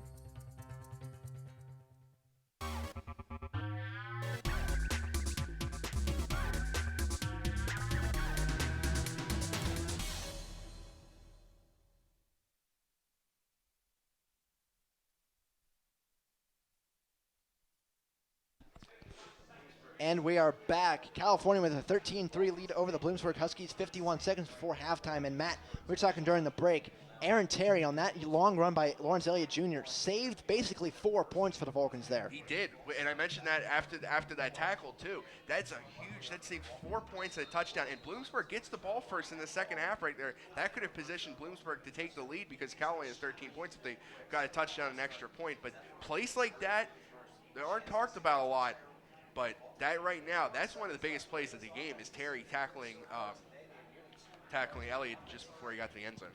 Smith's kickoff. Veal's going to grab it at the 1-yard line. Veal has some running rain, and he's upended at the 25-yard line. So Harris and company will have to go 75 yards in 46 seconds to strike. May see them just try and set up for a field goal too. True, and then you also have the leg of William Brazil that's proven got big yards out of him. But with Harris and he's got deep threats like Kawan Scott. I'm not sure we're going to see Gary Brown out here, but still with the weapons and this is a very quick California offense. He could also try to get Smorey down the field as well. I don't see Brown out on the field, so either his day is done or they are just saving him for the second half. He did put his shoe on. I don't see him on the sideline at the moment, so we'll see later.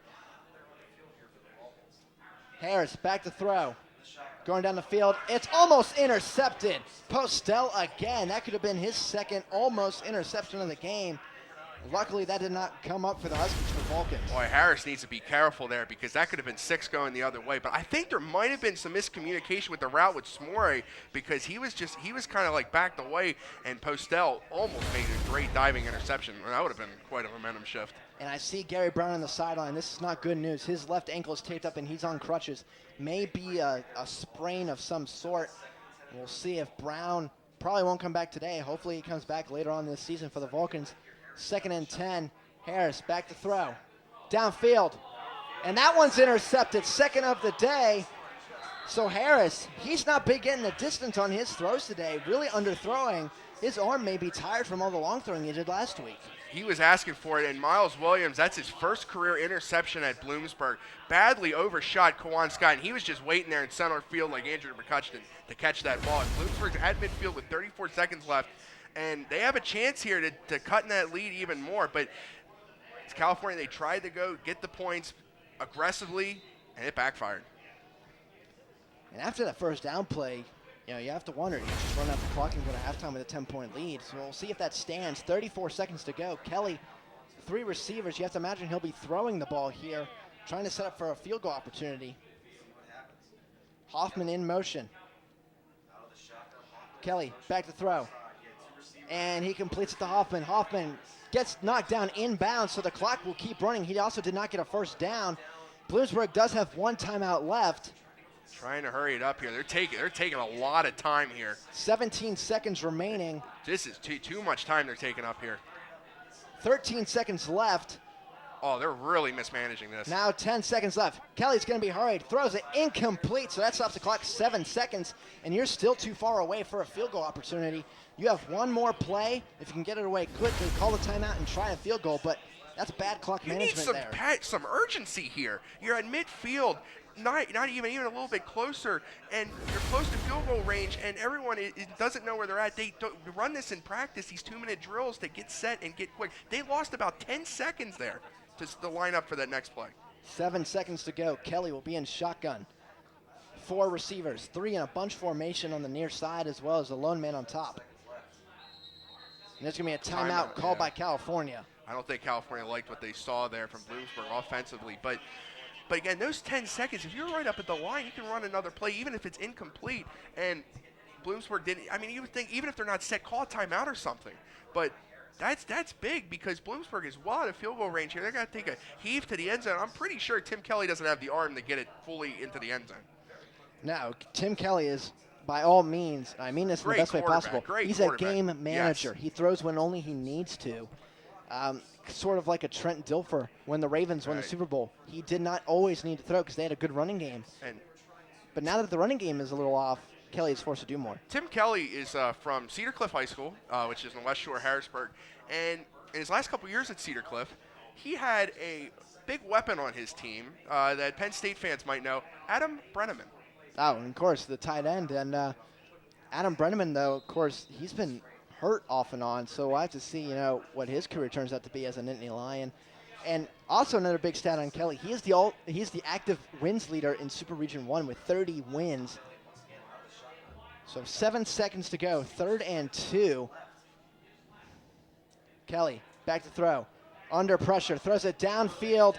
Man's not even looking. It's intercepted by Chaz Veal, goes out of bounds. No time left, and that's halftime. And like I said, just threw it up there. Chaz Veal was just waiting for it. Basically, you could have called fair catch if you wanted to, but big stop right there by California after the turnover. California should be feeling pretty good going into halftime, even if Bloomsburg gets the ball first here. We're going to see it right again. Chaz Veal all alone. Thank you very much. And Chasville, the real deal. He had a Real couple deal. big interceptions last year. So California goes into halftime with a 13-3 lead. Bloomsburg looks to respond when they get the ball first to kick out the second half when we come back here on CUTV.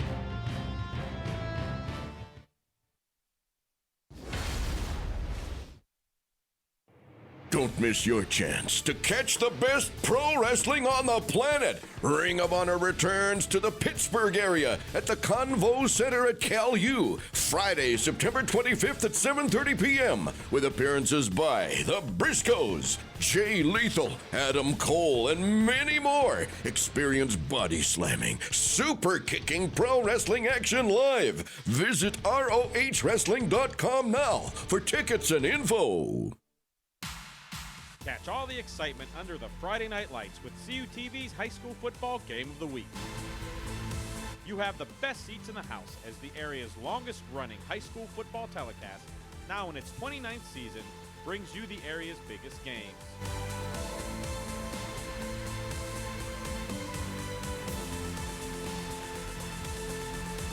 Don't forget to watch the replay on CUTV, Sundays at 8 and Thursdays at 5:30.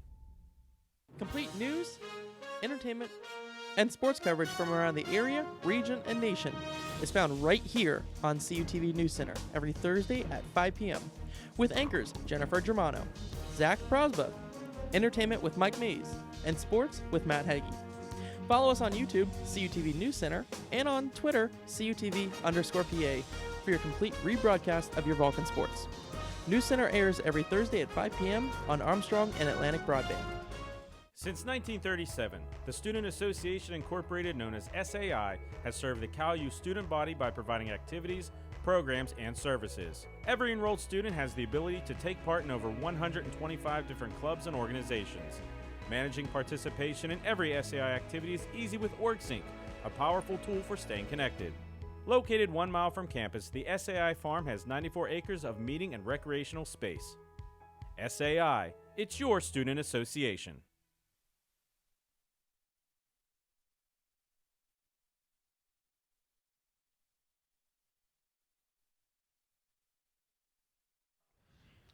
And welcome back. About ready to start the second half here at Adamson Stadium as the California Vulcans lead 13-3 over the Bloomsburg Huskies. About 2.5 minutes before the second half begins, Matt. So we'll look at the first half highlights and stats, starting with the statistics from the first half. California, really the advantage in a lot of them, but Bloomsburg still has a potent rushing attack. Well, that Lawrence Elliott, that big run really kicked up Bloomsburg's stats. But before that, California Vulcans defense was doing a great job shutting down the run game. But Elliott, it was just a matter of time before he was going to break out. Passing yards, James Harris at 153, but he's kind of definitely looked not himself today. First down, California leading the way, but they've still done a great job. I've been impressed with how Cal's defense is, what they did in the first half. In time of possession, California, it's pretty even, but they lead right away. And then you see the score 13-3. Holding the 10-point advantage, but Bloomsburg gets the ball to start this second half here. So this is going to be a big drive for both Bloomsburg offense and the California defense as well coming up. And then we'll go ahead and look at some of the replays from the first half. And Matt, for California, the offense has been pretty good. It's all spinning around the run. John Franklin, a lot of rushing yards in the first half. I'll check exactly how much in a moment, but the rushing attacks for both squads are what's coming up big. And they've been really powering through Bloomsburg's defensive line. That was a big matchup. You could see Tim Kelly there under pressure. That was the only turnover of the game for Bloomsburg there. Jordan Lardani getting the sack. And then this is the big play here for Bloomsburg that set up their field goal. Lawrence Elliott, a huge run here. Watch this tackle right here. Watch number 2 on your screen, Aaron Terry. He's going to save a touchdown right here. And that's big, that he was able to bring them down because Bloomsburg did not get a touchdown. He saved the touchdown. That saved 4 points right there. And this was the last play of the half. Tim Kelly just throwing this up deep after some bad clock mismanagement. And Chasville intercepts it at the 3-yard line to close out the half. So that was actually 2 turnovers. I forgot about that one Bloomsburg has. And Zach, our Twitter page at CUTV_PA. We love to interact on all our social media sites, but this is our Twitter page. We use this not just for Vulcan football, for high school football. If you want to tweet us, high school roundup. You want to think who do you think the top play is going to be for this week? Although I think we all know what play that's going to be. But still, there's our Twitter page right there. We interact with a lot of shows and also News Center as well. And as we're about ready to start the second half, we have to explain, at the beginning of the first quarter, there was a power outage in the entire Adamson Stadium that affected us, as well as some other electrical services, and it knocked out the live web feed as well online. So the live web feed that was promised by CalVulcans.com having some issues. We hope to have that back up and running soon. As Brazil kicks it away deep downfield about the 5-yard line. Bloomsburg's going to return it. That's Elliott. And he's going to get to the 20, gets to the outside, and breaks it out of bounds at the 30. And Matt, before we start this drive, you pointed out to me, Gary Brown is walking around in shorts, so his day is done. Yeah, that's just a tough break for him. He's having a good start to the game, made some nice plays, but hopefully going forward for the Vulcans, it's a small injury, and maybe week-by-week thing. We'll see him next week against Shippensburg. But California, they got a lot of depth at the wide receiver spot, so it's a bad injury because it's a big playmaker, but it's not a catastrophic injury. And he had 4 catches for 63 yards before his day was ended on the injury. 1st and 10 for Bloomsburg from the 30-yard line. I formation for Kelly and the Huskies. Kelly, handoff to Elliott on the draw. Elliott's got some running room, and he's going to take it down to the 36, a gain of 6 on the play. And Elliott's starting to get some better runs right here. This time you could see his patience. This was a good counter handoff here. Kind of threw the Vulcans off guard for a second. They were able to wrap him up there. That's a decent, I'd say, 6-yard gain on first down there. So 2nd and 4 coming up. Second and 3. That was a 7-yard gain. Now they're giving him an extra yard, so 2nd and 3 coming up for the Huskies. Another I formation. Man in motion is Quinn for Bloomsburg. 2 receivers, both on your near side of the screen. Kelly gets a snap. Handoff to Elliott. He's got some running room up the middle, and he'll be tripped up. Gain of about 5 on the play to the 42-yard line. And the Bloomsburg offensive line right there is opening a big seam in the middle, and that sprung him free in the first half there. Look at that huge lane he has right there. Good tackle there by Josh Page. I've been really impressed with open field tackles by Josh Page today. We really haven't seen him do that a lot when he's played. He's not much of a tackler. I mean, much of a tackler up front. You see him up front in the play, see him in the back with defending. So 1st and 10, new set of downs for the Huskies. 13:45 remaining in the 3rd quarter. Kelly waits to the snap. Gets it. Fakes the draw. He's going to be under pressure. Throws it downfield. Incomplete. Hoffman dove for it, but it came out of his basket and onto the field. And Kelly's been throwing a couple low passes. We saw that on the last drive as well right here. Good play action. He can't see who that was because his jersey's getting pulled there. It was making the pressure there for Tim Kelly, getting the throw off there. But decent pressure so far in this defensive line for California. I want to say that might have been Harrison Reed or Tyler Haddock because it looked like a 9 there on the defenseman for California. So we'll see 2nd and 10 for the Huskies. It's going to be a handoff to Parsnick, and he's going to gain about a yard up the middle. So 3rd and 9 coming up. And this is where California really took advantage in the first half. And these 3rd and long plays, they've really shut Bloomsburg down for the most part. That was Devontae Suber tripping Parsnick up right before he could get started. And they struggled with Parsnick a little bit to start in that first half, and they've kind of started to key on him a little bit more. Kind of see Elliott's starting to get the big gains. Parsnick had the first half, and it's kind of switched around. We're going to see Elliott here for 3rd down. 3rd and 9 from the 43. Need to get to the 48 in Vulcan territory to extend this drive. Kelly in shotgun. Man next to him is Elliott. 3 receivers, twins on the far side. Man in motion is Hoffman for the Huskies. Kelly throws it over the middle, and it's complete to Hoffman. That is a 1st down to the 46. It was one thing in the secondary that California has been struggling on is those passes over the middle. They've able to let Bloomsburg's receivers cut to the middle and open a lot of space up, and that's just a big play there by Bloomsburg on 3rd and somewhat long to keep the drive going into Vulcan territory. Now 1st and 10 from the 46. 12:30 left in the 3rd quarter. The first drive of the 3rd quarter after Bloomsburg received the opening kickoff. Kelly in I formation. 2 receivers, 1 on each side. Parsnick gains about 3 yards on the carry. 2nd and 7 coming up, and we would welcome in our web feed viewers as the feed is back. So now you are seeing this game live as is happening in Adamson Stadium. It's a good play right here. Wrap check, Suber. I see Haddock there at the last second, wrapping up Parsnick before he can get anything going to get started here. But see Tim Kelly, Parsnick staying in the game here, and they have a fullback there to see if they can try to establish a running game even more. 2nd and 6, they're calling it. So they gave him an extra yard after that initial pickup. Kelly fakes the handoff, pressured, throws it, and it's complete to Quinn, the tight end, just short of a first down. It's going to be 3rd and 1 coming up for the Huskies. That was the tight end, Shane Quinn, there on the catch. They're very close to the first down. The Vulcans last season struggled with every tight end towards the end of the season. Every single tight end, they were having trouble to stop. Looks like Errol Brewster kind of overran Kelly there and was able to let Kelly complete the pass on the outside there to Quinn. 3rd and 1. And this is big time, California. They need a stop, a sack, something to get momentum back on their defensive side. Elliott is in the backfield. Expect a run here. I formation. Kelly gets the snap. Gonna hand off to Elliott, and he will get the first down. Looks like he's just over the first down line, and it will move the sticks. I was about to say right before the play started, watch the outside. Watch Bloomsburg take it to the outside, because California stacked a lot of guys in the box right there in the middle, and see Kelly held it for a little bit, moved to the left, and set Elliott up there just to get the first down. In Bloomsburg, 2 for 2 on 3rd down so far. And Rabchek tried to break in and get Elliott in the backfield, but there was a great block there by the fullback for Bloomsburg. That's number 39, Eric McCracken. He had a great block on Rabchek to keep that play alive. So 1st and 10, 11:05 remaining in the 3rd quarter. Kelly gonna hand it off on the draw. Elliott has it. He gets to the outside. He's got another big chunk of yardage again, and he goes down at the 24. That's a pickup of 11. And those draw plays are really throwing the Vulcans defense off here. And Bloomsburg's going to keep up the hurry-up offense here. Lawrence Elliott starting to get some big gains.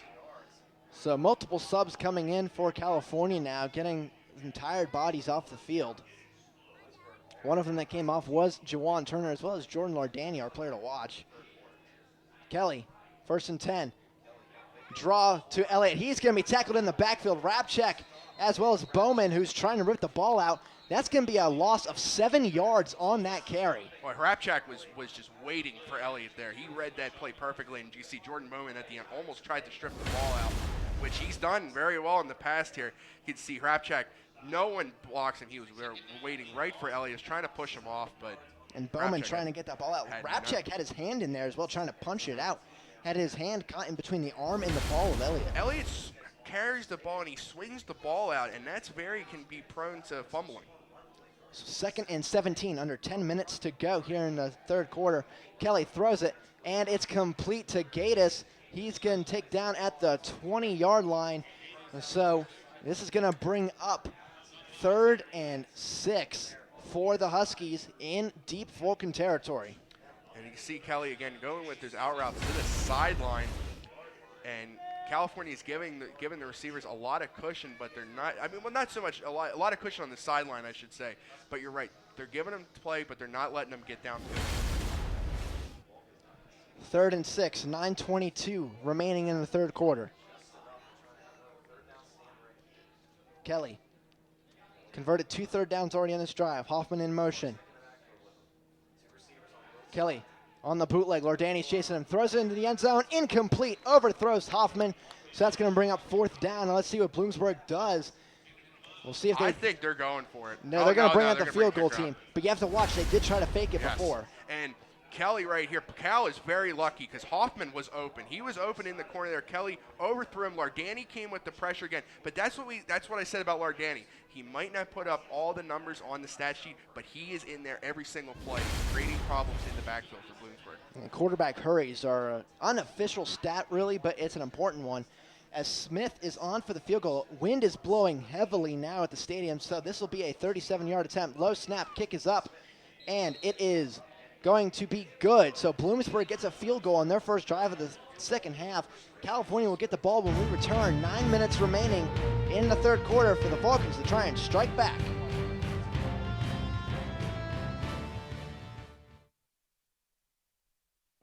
Don't miss your chance to catch the best pro wrestling on the planet. Ring of Honor returns to the Pittsburgh area at the Convo Center at Cal U, Friday, September 25th at 7:30 p.m. with appearances by the Briscoes, Jay Lethal, Adam Cole, and many more. Experience body slamming, super kicking pro wrestling action live. Visit ROHWrestling.com now for tickets and info.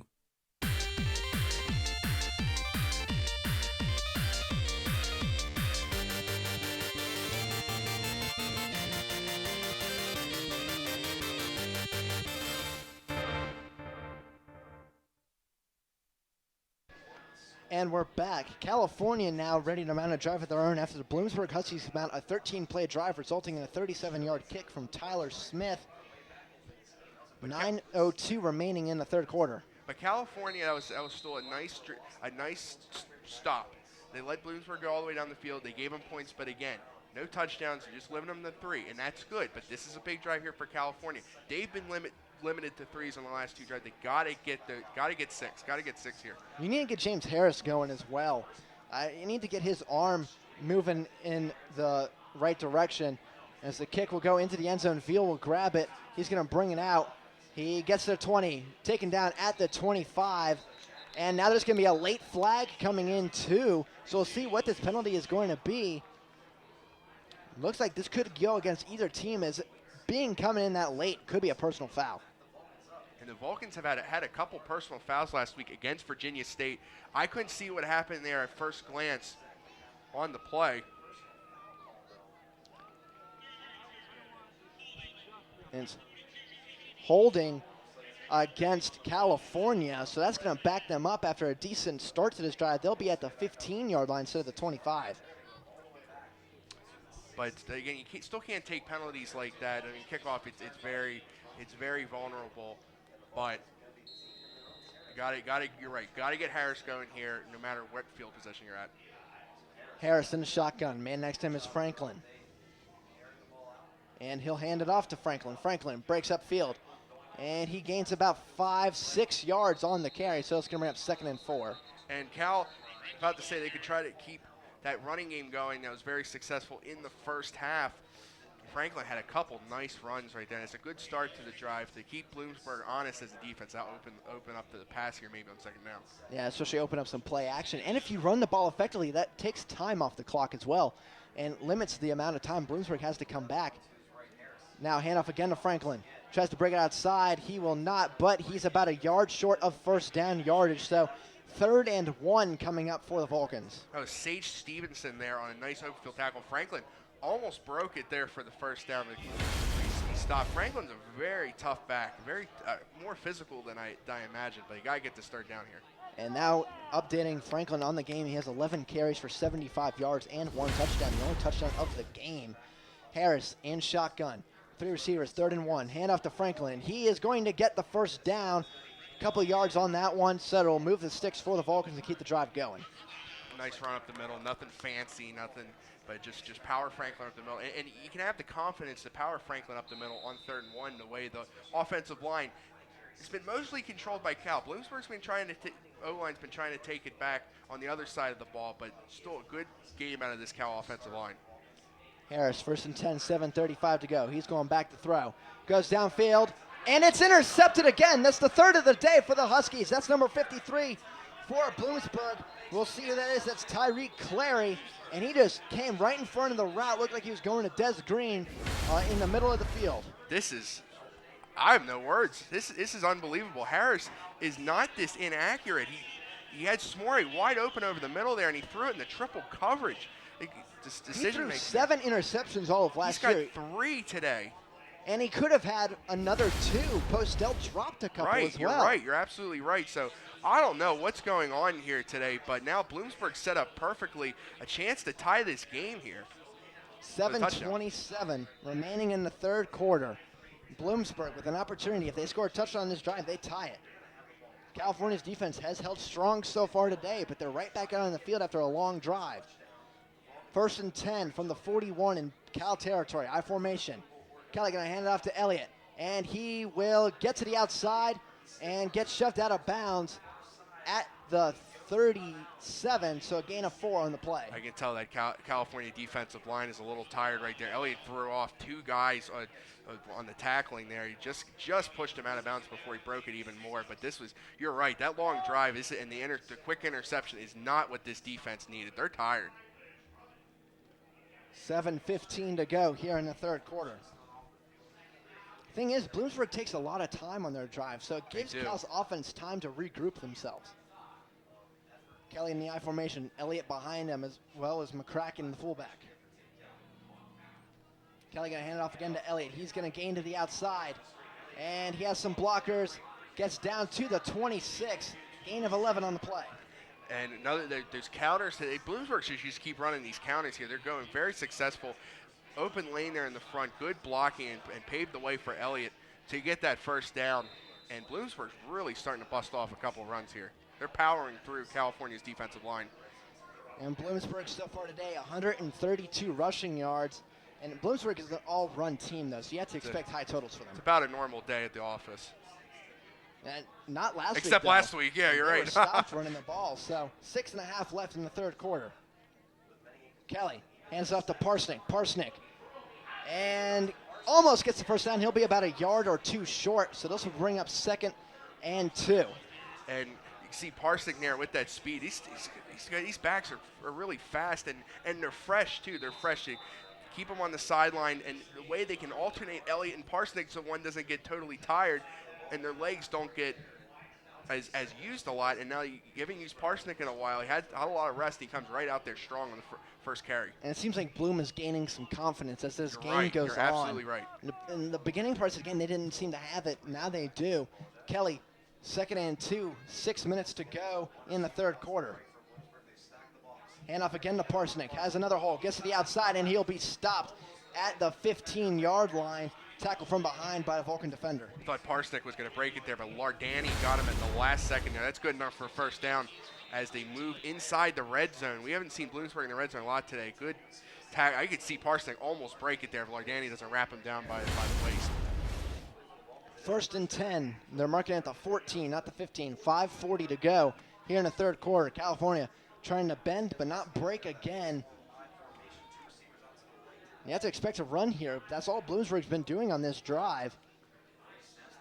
And it will be another run. Elliott Jr. going up the middle, and he's going to be stopped at the 10. That's a gain of 4.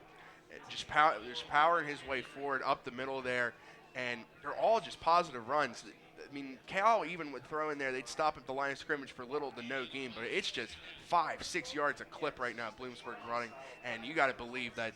And this is what they're not forcing Kelly to open to throw the ball. His weak spot, he just hands the ball off to his running backs and he lets them do the work. So 2nd and 6 coming from the 10. Need the 4 for a first down, 10 yards for a score. Kelly, another handoff to Elliott. Has room up the middle. He will be stopped at about the 6, so it's going to bring up 3rd and 2 for the Huskies. Just going right back up the middle there. This time Cal was more ready this time, had a couple more bodies in there to stop Elliott. Elliott's going to come off for this 3rd down here for Parsnick. 3rd down and 2, and for Bloomsburg here, they need to get 6, and even though they've gotten field goals last time, but this is just an enormous play here for the California defense. And this third quarter is going by really quickly. 4:20 left to go in the third quarter. 3rd and 2 from the 6. Need to get to the 4 for a first down, 6 yards for a score if you're the Huskies. Hanel and Quinn, the men in motion, the tight ends for the Huskies. Parsnick in the backfield. Kelly, hand off to Parsnick. He will get the first down and more down to the 2-yard line, so 1st and goal Huskies. That second effort there got Parsnick forward. I couldn't see dove at Parsnick's ankles. If he would have got him, he would have been short. Let's take a look. That's Terry that just missed him there. He would have been short if he wrapped him up there. Now Bloomsburg 1st and goal at the 2. And you have to imagine they're just going to run the ball here. If you're California, stack everybody in the box. If you know run's coming, and of course you're going to have one guy on the receiver. Watch him bounce to the outside here. Yeah, I would expect a pitch handoff maybe. Or one of those counters again. Don't do a long handoff since at the goal line. Kelly waiting for the snap. 1st and goal from the 2. Hand off at the middle to Elliott. He goes up in the air, and he's down at the 1. Yeah, he's short. He dove, but he fell right down at the 1 He yard dove a line. little too early. Yeah, he did dive a little too early there and kept him at the 1 yard line there, but more time continues to go off here. That's the right idea. He has to push right here. And I couldn't see in there who hit him. I think that was Turner. That was Turner. That was Turner there that hit him before. That kind of forced Elliott into the early dive and marked him up short here. Second and goal from the 1. That's what you need. You need penetration from your defensive lineman if you're California. Try and get in there. Hit him behind the line. Second and goal from the 1. Kelly going to sneak it himself. And there's going to be a flag after the play, and he's in for the touchdown as well. So I would expect where this is at, maybe a personal foul after the play from either side. California doesn't look too happy. Yeah, I think this on Cal.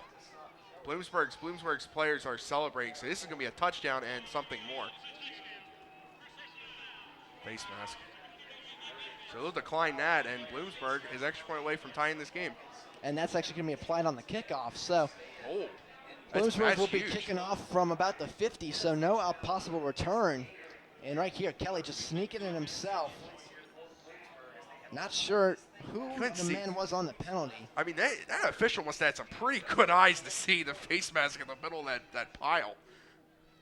So a point after here, we'll tie it at 13, 2:42 remaining in the third quarter.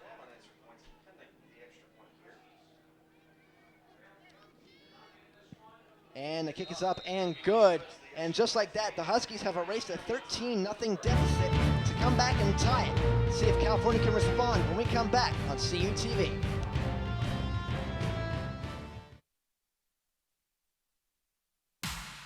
Catch all the excitement under the Friday night lights with CUTV's High School Football Game of the Week. You have the best seats in the house as the area's longest-running high school football telecast, now in its 29th season, brings you the area's biggest games.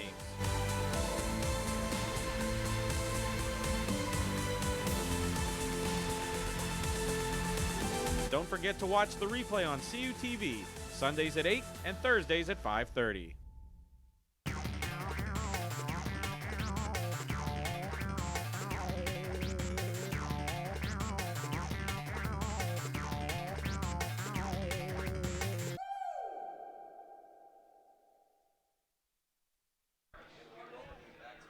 And we're back here with Bloomsburg kicking off from the 50-yard line after the face mask penalty, so California likely no return possible here.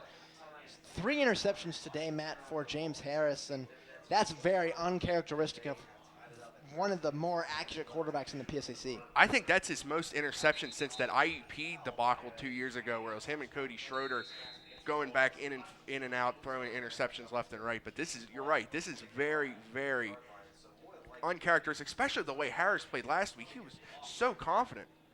And this one will sail out of the end zone, actually went through the uprights. So good kick. No field goal counted, but a long kick there from Smith, and California will start at the 20. So 13 unanswered here by Bloomsburg to tie the game at 13. California had the chance early to put this game away, but they kicked field goals instead. And if you leave a team like Bloomsburg, a battle-tested team like Bloomsburg, with a good coach in Dara, bad things will happen. Bad things will happen, and they let Bloomsburg come back into the game. They're tied. They have all the momentum, and they are going at a clip, running the ball. They got the running game going, and that's huge. And they're looking for their first win of the year, so they're hungry for that. It's going to be a fake handoff, Goldsmith. That's going to be a completion. Devin Lomax. Lomax has some room, breaks some tackles, and he's down at the 39. A good pickup of 14 there for California. And that's a good nice bubble screen there to Lomax. We don't see a lot of Lomax, but now with Gary Brown out, they're going to start throwing different receivers and getting some playing time. And the way Lomax looked there, it looks pretty good. Harris in shotgun, 2:25 remaining. Fakes handoff again. Goes, that's Smorey. He has another first down. And there's going to be a flag here against California for holding against Kawan Scott. So this one's going to come back a little bit because it is a spot foul. But I like what California's doing here. They're not going deep. They're going these nice short patterns. The receivers are getting open. Even though this is going to come back, this is exactly what the Vulcans need to do. And it is a spot foul, so this will actually give the Vulcans like a 1st and 7 or something. I think that was Kawan Scott there on the hold. It was. And honestly, I don't even know if he really needed to hold him. I think Smorey had a. You just kind of need to shove him off a little bit. So we'll see where they set up the Vulcans for first down.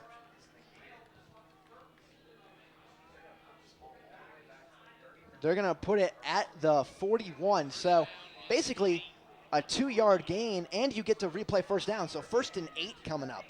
Not the worst thing in the world. Yeah, it's like some of those weird penalties, they actually give you yards on a first down. Now Goldsmith has it, and he is going in. He has a first down to the 50-yard line, 49 actually in Bloom territory. First down, Vulcans. First impression of that run, I thought that was going to get blown up in the backfield. Look at that. Goldsmith scoots around 2 defenders, goes right up the middle there, and gets a first down anyway, and gets all that yards back from the penalty. That was Nicketh to the center with that great block there to spring Goldsmith outside. Under 2 minutes to go now, 1:50 to be exact in the third quarter. California trying to mount a drive and break this tie. Harris hands it off and goes nowhere. Stopped at the line, 2nd and 10 coming up. And I could see, I think he, 77 Moorhead there was trying to make a block, but could not keep his man back, and Goldsmith got blown up. 53 for Bloomsburg. Tyreek Clary, who had the interception on the last drive that set up the Bloomsburg touchdown, broke in there and tackled Goldsmith. Now we're going to see Franklin in instead of Goldsmith. 1:15 remaining in the third quarter. 2nd and 10. Harris fakes a handoff, throws to the outside. That's complete to Kawan Scott, his first catch of the day, and he's struck down from behind at the 43. So that's a gain of about 6. 3rd and 4 coming up. We haven't called Kawan Scott's name much today. I think that might have been his first catch. That was his first catch.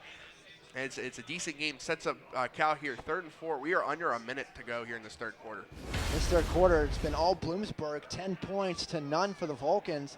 Really haven't had time with the ball either as they're trying to mount a drive here.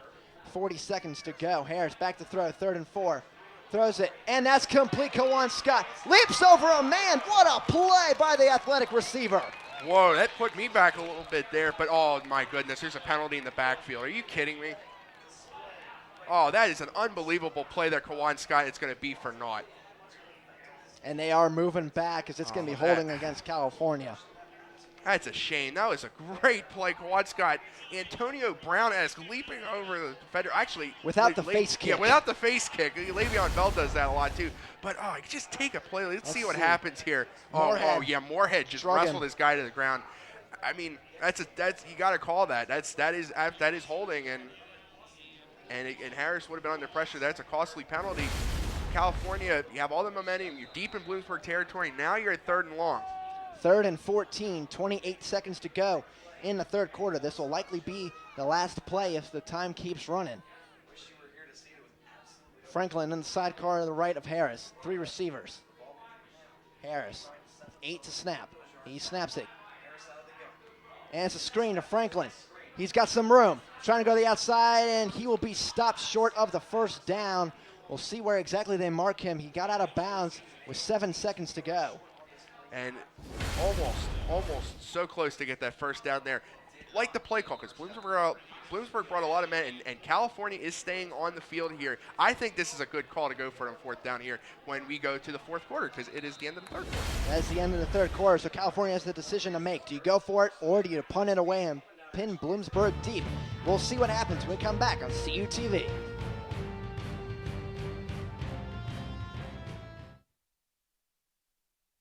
The Multimedia Access Center is an open lab where California University students can work on an assignment, attend a workshop, print a document for class, or take advantage of a variety of services such as large format printing, web development, and graphic design. Located in the renovated Natali Student Center across from the student bookstore, the Mac Lab is also your home for OrgSync support and services. For hours of operation or for more information, stop by the Mac Lab, visit our website, like us on Facebook, or follow us on Twitter.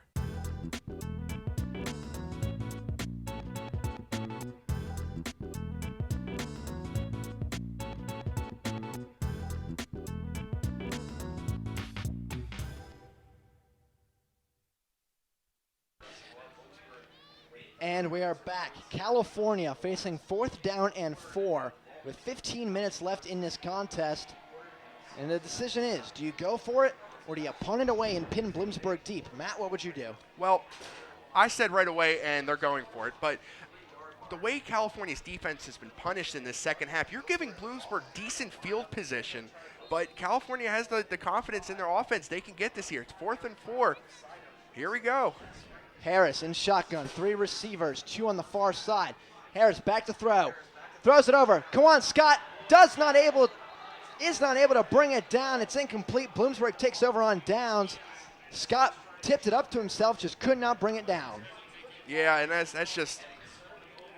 tough because he laid it up there, but it's good defense there by the Bloomsburg defender, and this game is completely turned all Huskies. This has been the theme of a lot of these Bloomsburg Cal games in recent years. They've been close, or Cal's had the lead, but Bloomsburg just in the end, they just know how to close out games. And playing with that chip on the shoulder, we knew they weren't going to be as bad as they were last week against Stonehill. We knew that wasn't going to happen. And now this is the Bloomsburg team we're more used to seeing. Kelly moves Elliott into the slot. McCracken, actually that's Parsnick in the backfield. He had 2 backs back there. Hands it out to Parsnick. Parsnick trying to get to the outside. He will. Gains about 4 on the play. Using that right side of the lane here. They're pushing forward because it looked like I thought he was going to maybe get stopped for a late game, but it's just he's able to slide sneakily going right there over the line. But they're creating holes, and this Bloomsburg offensive line is continuing to punish the California defensive line and going at 4 or 5 yards a clip. 14:25 left in the game. Bloom trying to drive again. Elliott into the slot. Parsnick alone in the backfield now. Single back formation. Kelly brings it down. He's going to run outside. He's getting under pressure, and he's almost sacked. No, throws it away now out of bounds. Could have been 2 sacks there for California, and one of the Vulcan players is hurt. That's Tyler Haddock, and Tyler Haddock was late to come out of the locker rooms at halftime, so he might have been injured beforehand, but that's a big loss for California's defensive line. Let's see here. You can see 90, and then there's Haddock coming in at the end, but Zach, that might have been friendly fire with the 2 players colliding with each other. That injured Haddock. I don't even know if they even collided together. I think he just fell awkwardly trying to grab Kelly for the sack. That's going to bring up 3rd and 6 now. So one of the first 3rd downs in the second half for Bloomsburg. See what California's defense can do.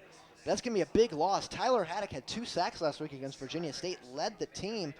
The only sack you've had so far today from Jordan Lardani that resulted in a fumble recovered by the Vulcans. And Bloomsburg, this is big. It's a big 3rd down right here. They've only missed 1 3rd down so far in this second half, and that was the failed that led to their first field goal in the first drive here. California's defense owned them on 3rd down. That needs to go back to the way it was to give themselves a better shot. And a quick score update. Westchester up 35-31 over Mercyhurst, 2:48 left, but Mercyhurst is driving at the Westchester 10-yard line, 3rd down. Edinburgh and Shippensburg, trying to update that one as well. The stats have not updated since halftime, so still 13-3. And Gannon, they were up 35-6 over Cheney as we see Haddock walk off there. That's a good sight to see there. And the great athletic training staff here at California. I got to be a part of the program for 2 years before I switched majors. I know he's definitely in good hands with the trainers we have for this football team and all of Cal. Cal's got one of the best athletic training programs of all the state schools, and I'm proud that I got to be a part of it for a little bit. And final score update, Gannon defeated Cheney 44-6. So Cheney held there early but faded away late. As we're going to see now, 3rd and 6, 14:09 to go in the contest. 3 receivers, shotgun formation. Parsnick is next to Kelly as a sidecar. Kelly waiting for the snap. Gets it. Fakes a hand up to Parsnick. He's going to run it himself, and he will get the first down. And he's into Cal territory at the 43. And we haven't seen Kelly do that at all today. And Zach, there's an official down. One of the officials, I don't know if we'll see this on the replay right here. Kelly kept his side. He's a very quick quarterback. Oh, I think the official might have got hit by one of the players' hands or something. He is getting up on his own power, so that's good to see. But that was scary for a second seeing one of them there. But this official's got to be very careful sometimes. But Kelly is a dual threat quarterback, and he finally, that's a very smart, that's a great play call. He might have just said to his coach, Coach Dara, I'm taking this myself here, and he's able to created the seam of his Bloomsburg offensive line and beat him up on 3rd down. That's the first time we've seen him run all It is. day. There's a 10-yard pickup, needed 6, so 1st and 10, 14:04 remaining in the fourth quarter. And Zach, we might see more of that. That might have just opened a lot of eyes for Bloomsburg, saying, oh, look at this. Cal strong, because Cal faced Terrion Ayers last week for Virginia State, and he's a dual threat quarterback. They let him get a lot of yards rushing when he wanted to attempt the run. So California has struggled over the years with dual threat quarterbacks. Elliott is in the backfield. Kelly under center in the I formation. Gets a snap. Draw hand up to Elliott.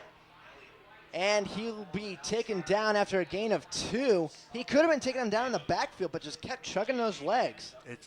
He's running downhill. He's running all downhill right there. And just pounding his way forward, not giving up on the play.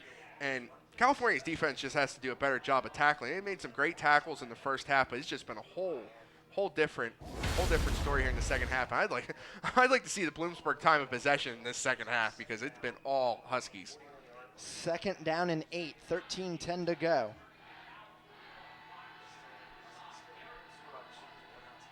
I formation, Kelly back under center. 2nd down and 8. Fake handoff. Going downfield, has a receiver, overthrown. 3rd and 8 coming up.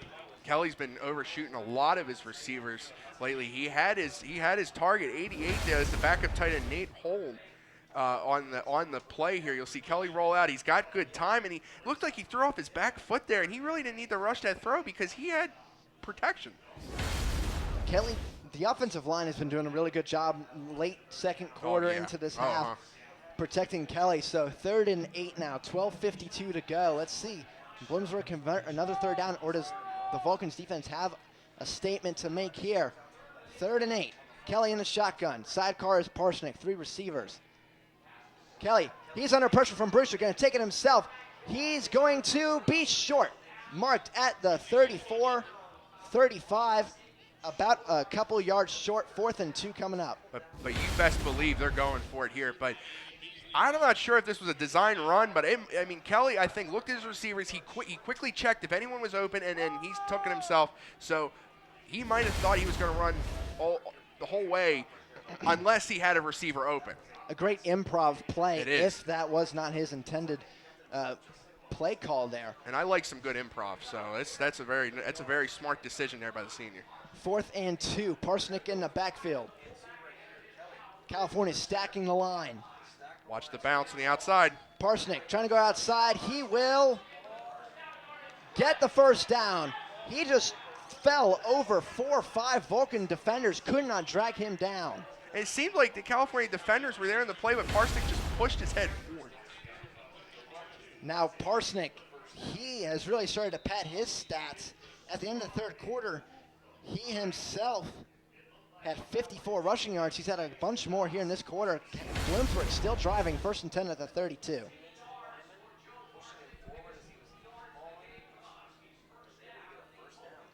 Kelly in the I formation, 2 receivers. Parsnick in the backfield. Handoff again. Parsnick sheds off a tackle, and he's brought down after a gain of 9. He's just power. This is just all Bloomsburg running the ball, powering the way forward. California's defense has no answers for this rushing attack right here. This offensive line at Bloomsburg, players, I think you can just give it this whole offensive line the effort they've had. They've completely changed this game around. And where are some of like big players? Jawan Turner, we called his name one time. We need players like, California needs players like him to step up and make a play. And if I'm California, send an all-out blitz here and have a couple man defenders. What do you have to lose? It's Kelly, 2nd and 1.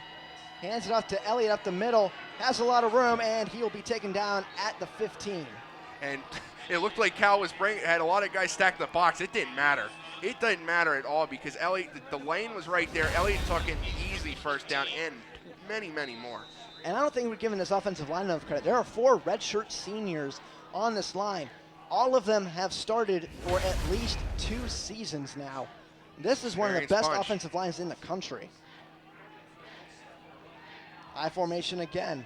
Basically, it's the same play over and over again. And California, it just keep running it down their throats. That's what they're doing. Elliott run up the middle.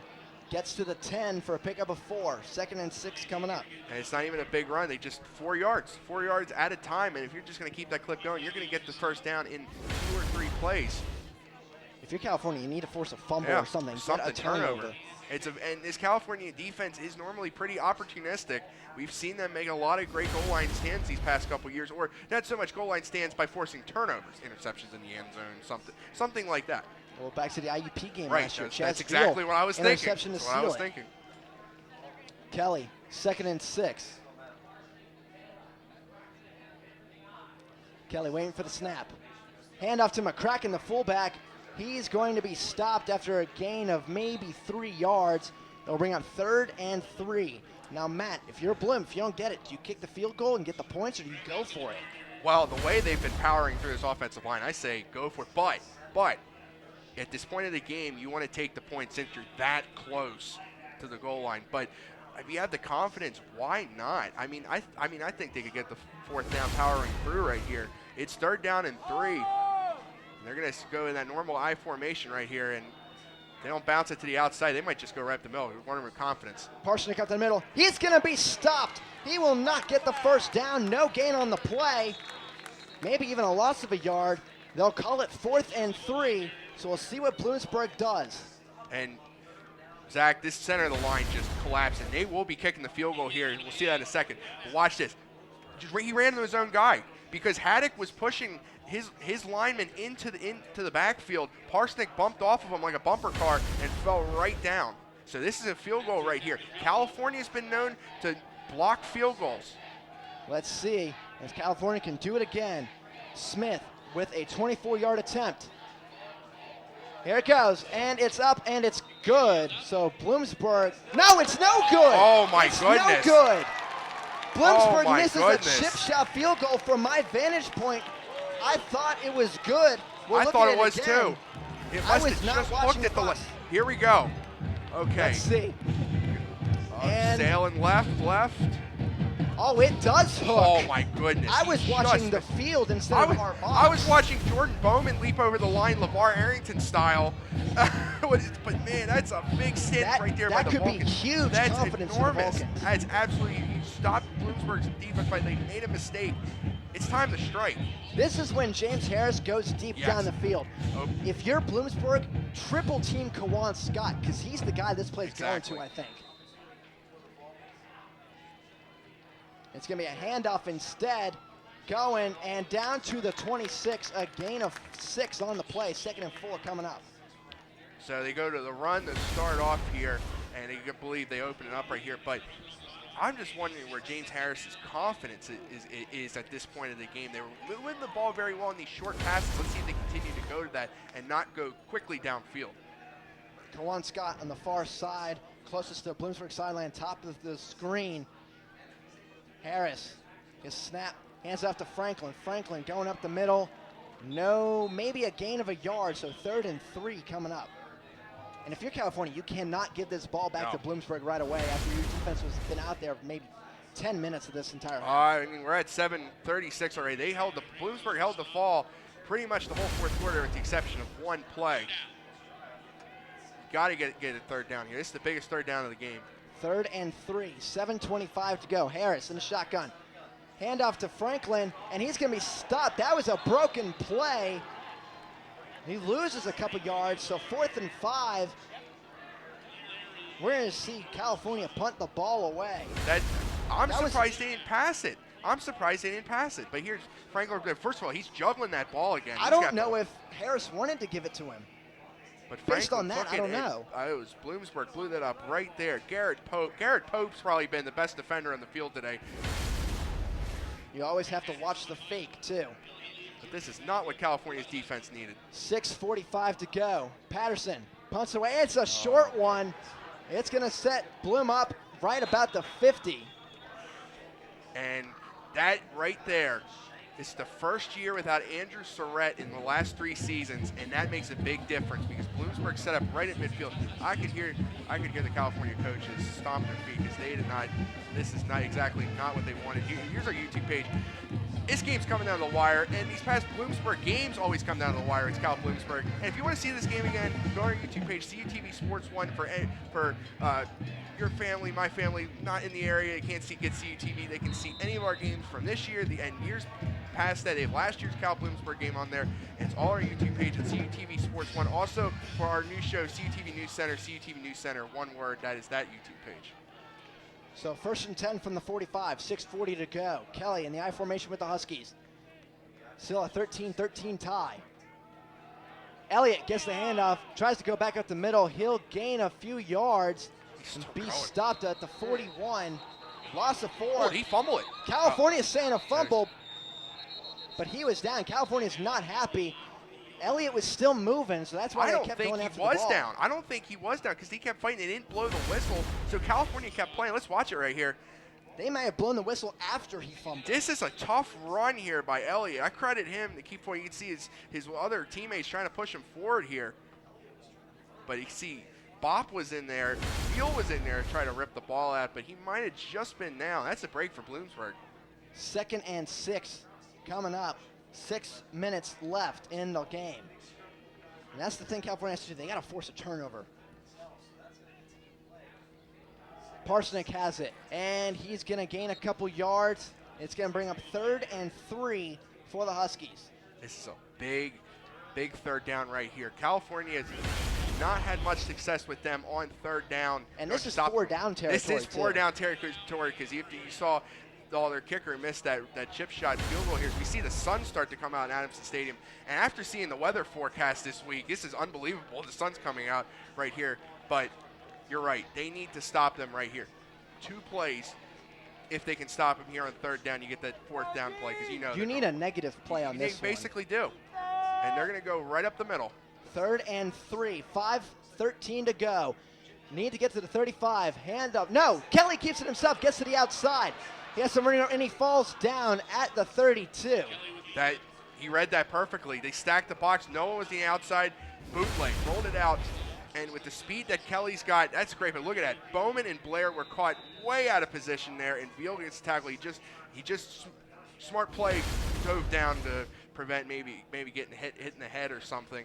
But it looked like he actually may have slipped instead. True, and that field is wet. That field is wet from the rain today. 1st and 10, 4:45 left in the 4th quarter. Bloomsburg, if they get a score in this one, California will have to come back with a scoring drive of their own. They've not done that since the 2nd quarter. Kelly hands out to Parsnick. Parsnick going to be stopped. No gain on the play. 2nd and 10. That looks like that was Terry coming up right there to finally stop Parsnick. That's probably the first negative rush yard play that Bloomsburg's had this entire half. Good play here. Terry coming up unblocked and pushes him down. California defense needed that. They need a confidence boost. 2:10, or 2nd down and 10, 4:10 left in the contest. The second half is just breezed by. It's all running plays. It really basically. has been. California has not had the ball maybe 5 minutes of this half. You're right, and you mentioned earlier, Bloomsburg takes a lot of time from play to play. They're the anti-Oregon. Under 4 minutes left. Kelly back to throw, under pressure, screen pass, and tackled down after a gain of maybe a yard. So 3rd and 9 coming up. That went to number 41, Derek Burkhard, the backup fullback. Corey Bopp there on the tackle. Good open field tackle, because that's a big boy that caught that ball, and it's really tough to bring guys like this down. Bopp wraps him up perfectly right here. That's going to set up a 3rd and 9. He also bobbled that ball. You're right. Bopp got his hand on it, and he started to bobble it going down. So that was almost disastrous for Bloomsburg here. This is a 3rd and long right here, 3rd and 9. Now they're going to probably force Kelly here to throw unless they do something else here. But you got to watch Kelly run. Watch Kelly run. This is where one of the corners, maybe Aaron Terry, comes up big usually for the Vulcans. 3rd and 9.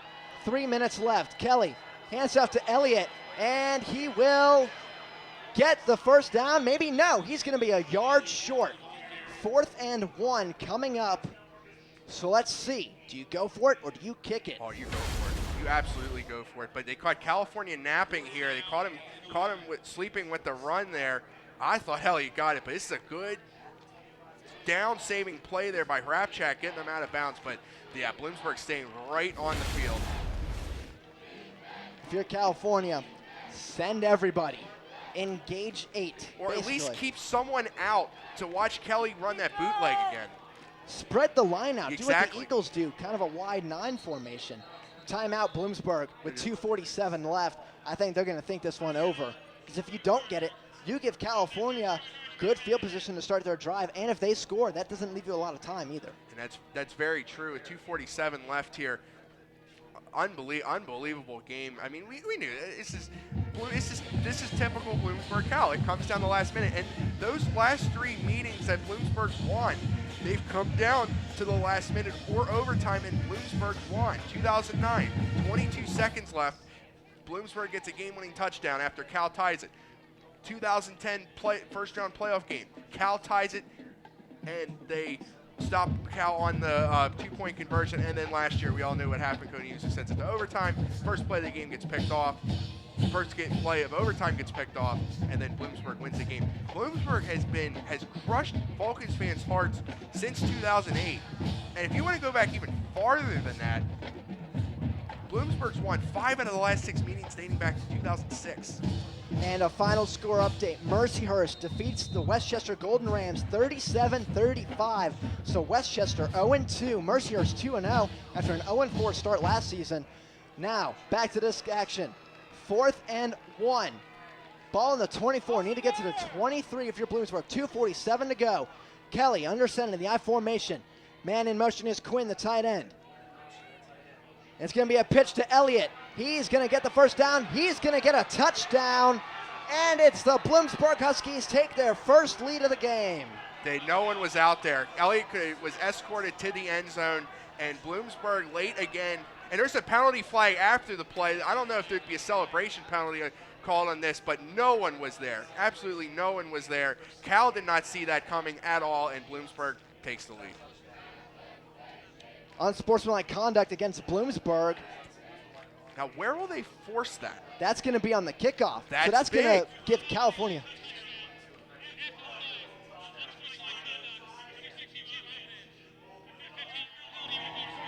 It's on the kickoff. So Bloom will be kicking off from the 20-yard line. That gives Cal great field position. That is huge. But, I mean, if you're Bloomsburg, you can't be taking penalties like that. You scored the touchdown. The game's not over. Don't celebrate. And now, California, all they have to do is try and get a touchdown and tie this one up. They have not scored a touchdown since the first quarter, though, so it's a tall task for them. Smith missed the field goal before. Extra point is up, and it is good. So 20-13, Bloomsburg, 20 straight points against the Vulcans. The Vulcans, one final shot, 2:40 remaining. Try and come back in this one when we come back on CUTV.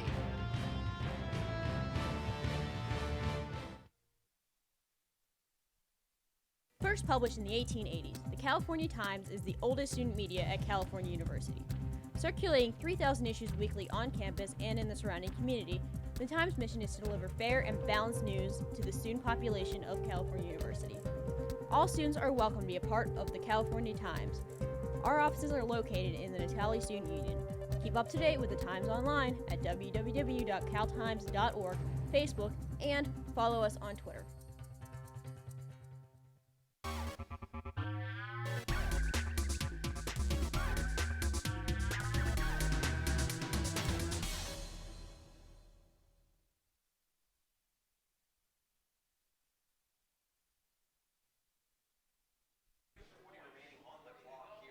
And we're back. Bloomsburg takes their first lead of the contest with 2:40 remaining in the fourth.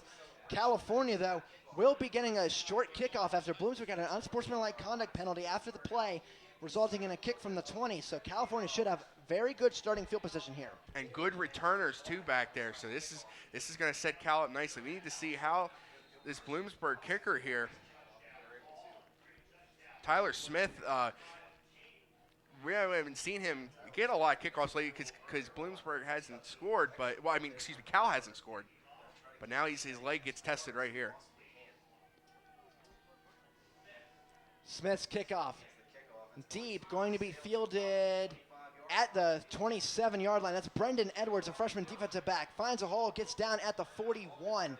So Edwards gets to the 41. That's where California will start with 2:35 remaining. And Matt, James Harris, any confidence that he may have lost in his game with the 3 interceptions, he has to get it back quickly. Yeah, he does. But same spot as last year. They needed a clutch drive out of Harris. They got a clutch drive out of Harris. And this is where Cal's they got to end this 20-0 run by Bloomsburg here. 20-0. California has not scored a touchdown since the first quarter. Harris back to throw, under pressure and sacked from behind. Moorhead was beat on the play. So California going to be faced with a 2nd and long. And that blind side, Harris didn't even see him coming. Did not even see him coming there. That's Joe Weddy on the sack. That's a huge sack. That's the first one of the day, I think. It is. Harris throws it over to Dandridge, and he's going to be out of bounds at about the 42. So that's going to bring up 3rd and 9 after a gain of 8. And it sets them up here, but this is just huge. Bloomsburg with that sack, timely sack. They just get timely plays right here. It's completely. This is what Cal's defense was doing to Bloomsburg in the first half. Harris in the shotgun gets a snap. Weddy coming again. Field down throw, and there's going to be a flag on the play. This might be going against Weddy or Moorhead. There could have been a holding there. We'll see what it is. It's just everything is imploding for the Vulcans here. Holding on Cal.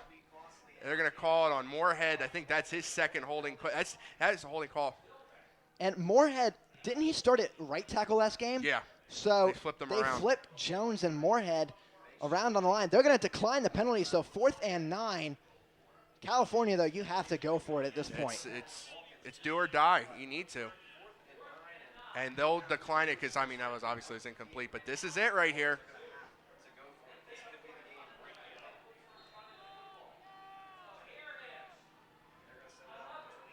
Des Green coming out for Nate Goldsmith.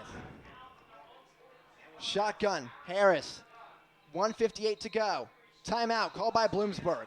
And if anything, if Cal, the one that helps Cal. Moment, that does help Cal because it gives them more time to think this out. But if Cal gets stopped here, they still have all 3 timeouts. They still have all 3 timeouts. If they can stop Bloomsburg on 3 plays, they'll get the ball back. And you never know. A turnover could happen. Exactly. Football's a strange sport. Football's a strange sport. I've seen crazier things happen. But they could also convert this play right here. We've seen them do crazier things here on offense. They have the capability to do it, but this is just what Bloomsburg does. They just almost, I could say, bores the other team and just sneaks their way, and this is what they do. This is how they win games. This is why they're successful. This is why they were in the regional final last year. This is why they've won the PSAC championship and was runner-up last year. That's why Bloom has 252 rushing yards today. They know how to win. Lawrence Elliott, we had questions coming in about him after only 28 rushing yards last week. He broke out today in a big way. And he needed to. We knew this. We knew Bloomsburg was going to play with a chip on his shoulder. They're not letting what happened last week happen again. 4th and 9. Des Green split out as a receiver. Harris drops the snap. Tries to throw downfield. He's going to be sacked. That play was dead from the beginning. And Bloomsburg, they're celebrating. But there is still 1:52 left, and anything could happen. That play was just destroyed from the start. Harris drops the ball. Does not know where to go. The line was already collapsed on him, and Bloomsburg put him down. If Harris had escaped, he might have been able to find someone, but just could not escape. There's a trio of Bloomsburg defenders there. So this is it. They need one first down ends this game.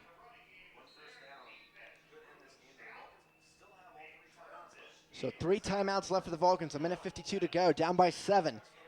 Need a turnover here. You're going to be running the ball every play if you're Bloomsburg. California, you got to stack the box.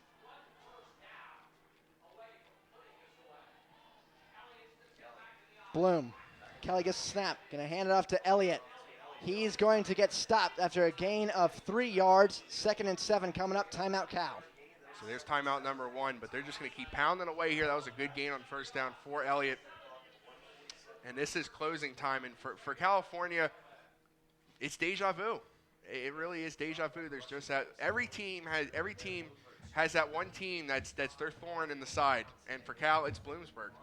They can't figure this year. This was the year to do it. We thought this was the year to do it. But right now, Bloomsburg is a first down away from adding to that streak. And a big thing about this game, though, is this no longer counts in the PSAC standings. That's Crossovers no longer count like they did last year. So even though Cal loses this game, it does not hurt them in the PSAC. It just hurts them later on in the playoffs. But if Bloom does get back to the team they were, this will be seen as a good loss. It will be. And I think this Bloomsburg team's going to go on a run and get back to the way they're going. Now Mercyhurst is going to have the task of trying to go against this Bloomsburg defense. I did not expect this out of the Bloomsburg defense of what they did. What talent they have. But honestly, I don't know how much of it is the Bloomsburg defense. I think Cal's offense just started to sputter as the game continued to go on. The line's changed. 2nd and 7. Kelly gets a snap. Hand it off to Parsnick. Parsnick will be tackled down at the line of scrimmage. No gain on the play. How's Errol Brewster wrapping him up right there. And he might have lost a yard on that play, but this is it right here. This is it. The thing I have to ask, though, is if you're California's defensive players and you know the run's coming, why wasn't the penetration like that play anywhere else? Yeah, because they could have used that the last drive. They could have used that any drive the second half. But it's going to be too little, too late, maybe. If California gets a stop here, Bloom will probably punt it, but they could go for it. My question is, this is a 3rd and long. Do you go conservative and run the ball? You have to run the ball. Yeah. And keep the run. You have to run the ball. You're right. If you throw it and it's picked, you can watch that guy run the other way. Yeah. And then overtime, basically. And they can run. And they can run. They can run and get the first down. They've come close on plays like that before.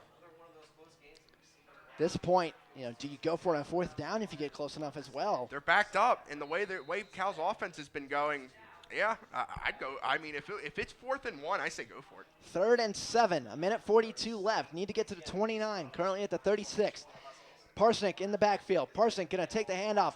He is going to be stopped for a gain of 1 on the play. Timeout taken by Cal, so 4th and 6 coming up. Let's see. Looks like Bloom may go for it. I think they are. You know what? Why not? Cal's backed up anyway. You punt the ball, it's probably going in the end zone. You're at the 20. It's what, a 15-yard difference? But if you go for it and you don't get it, that's a 15-yard difference. That's true. You're right. It's 15 yards anyway. But I think it seems like some of the play calling that Coach Dara for Bloomsburg's dialed up here, I think he's going to be bold here and go for it because Kelly's in the huddle right there talking. And I don't see the punter coming out at all.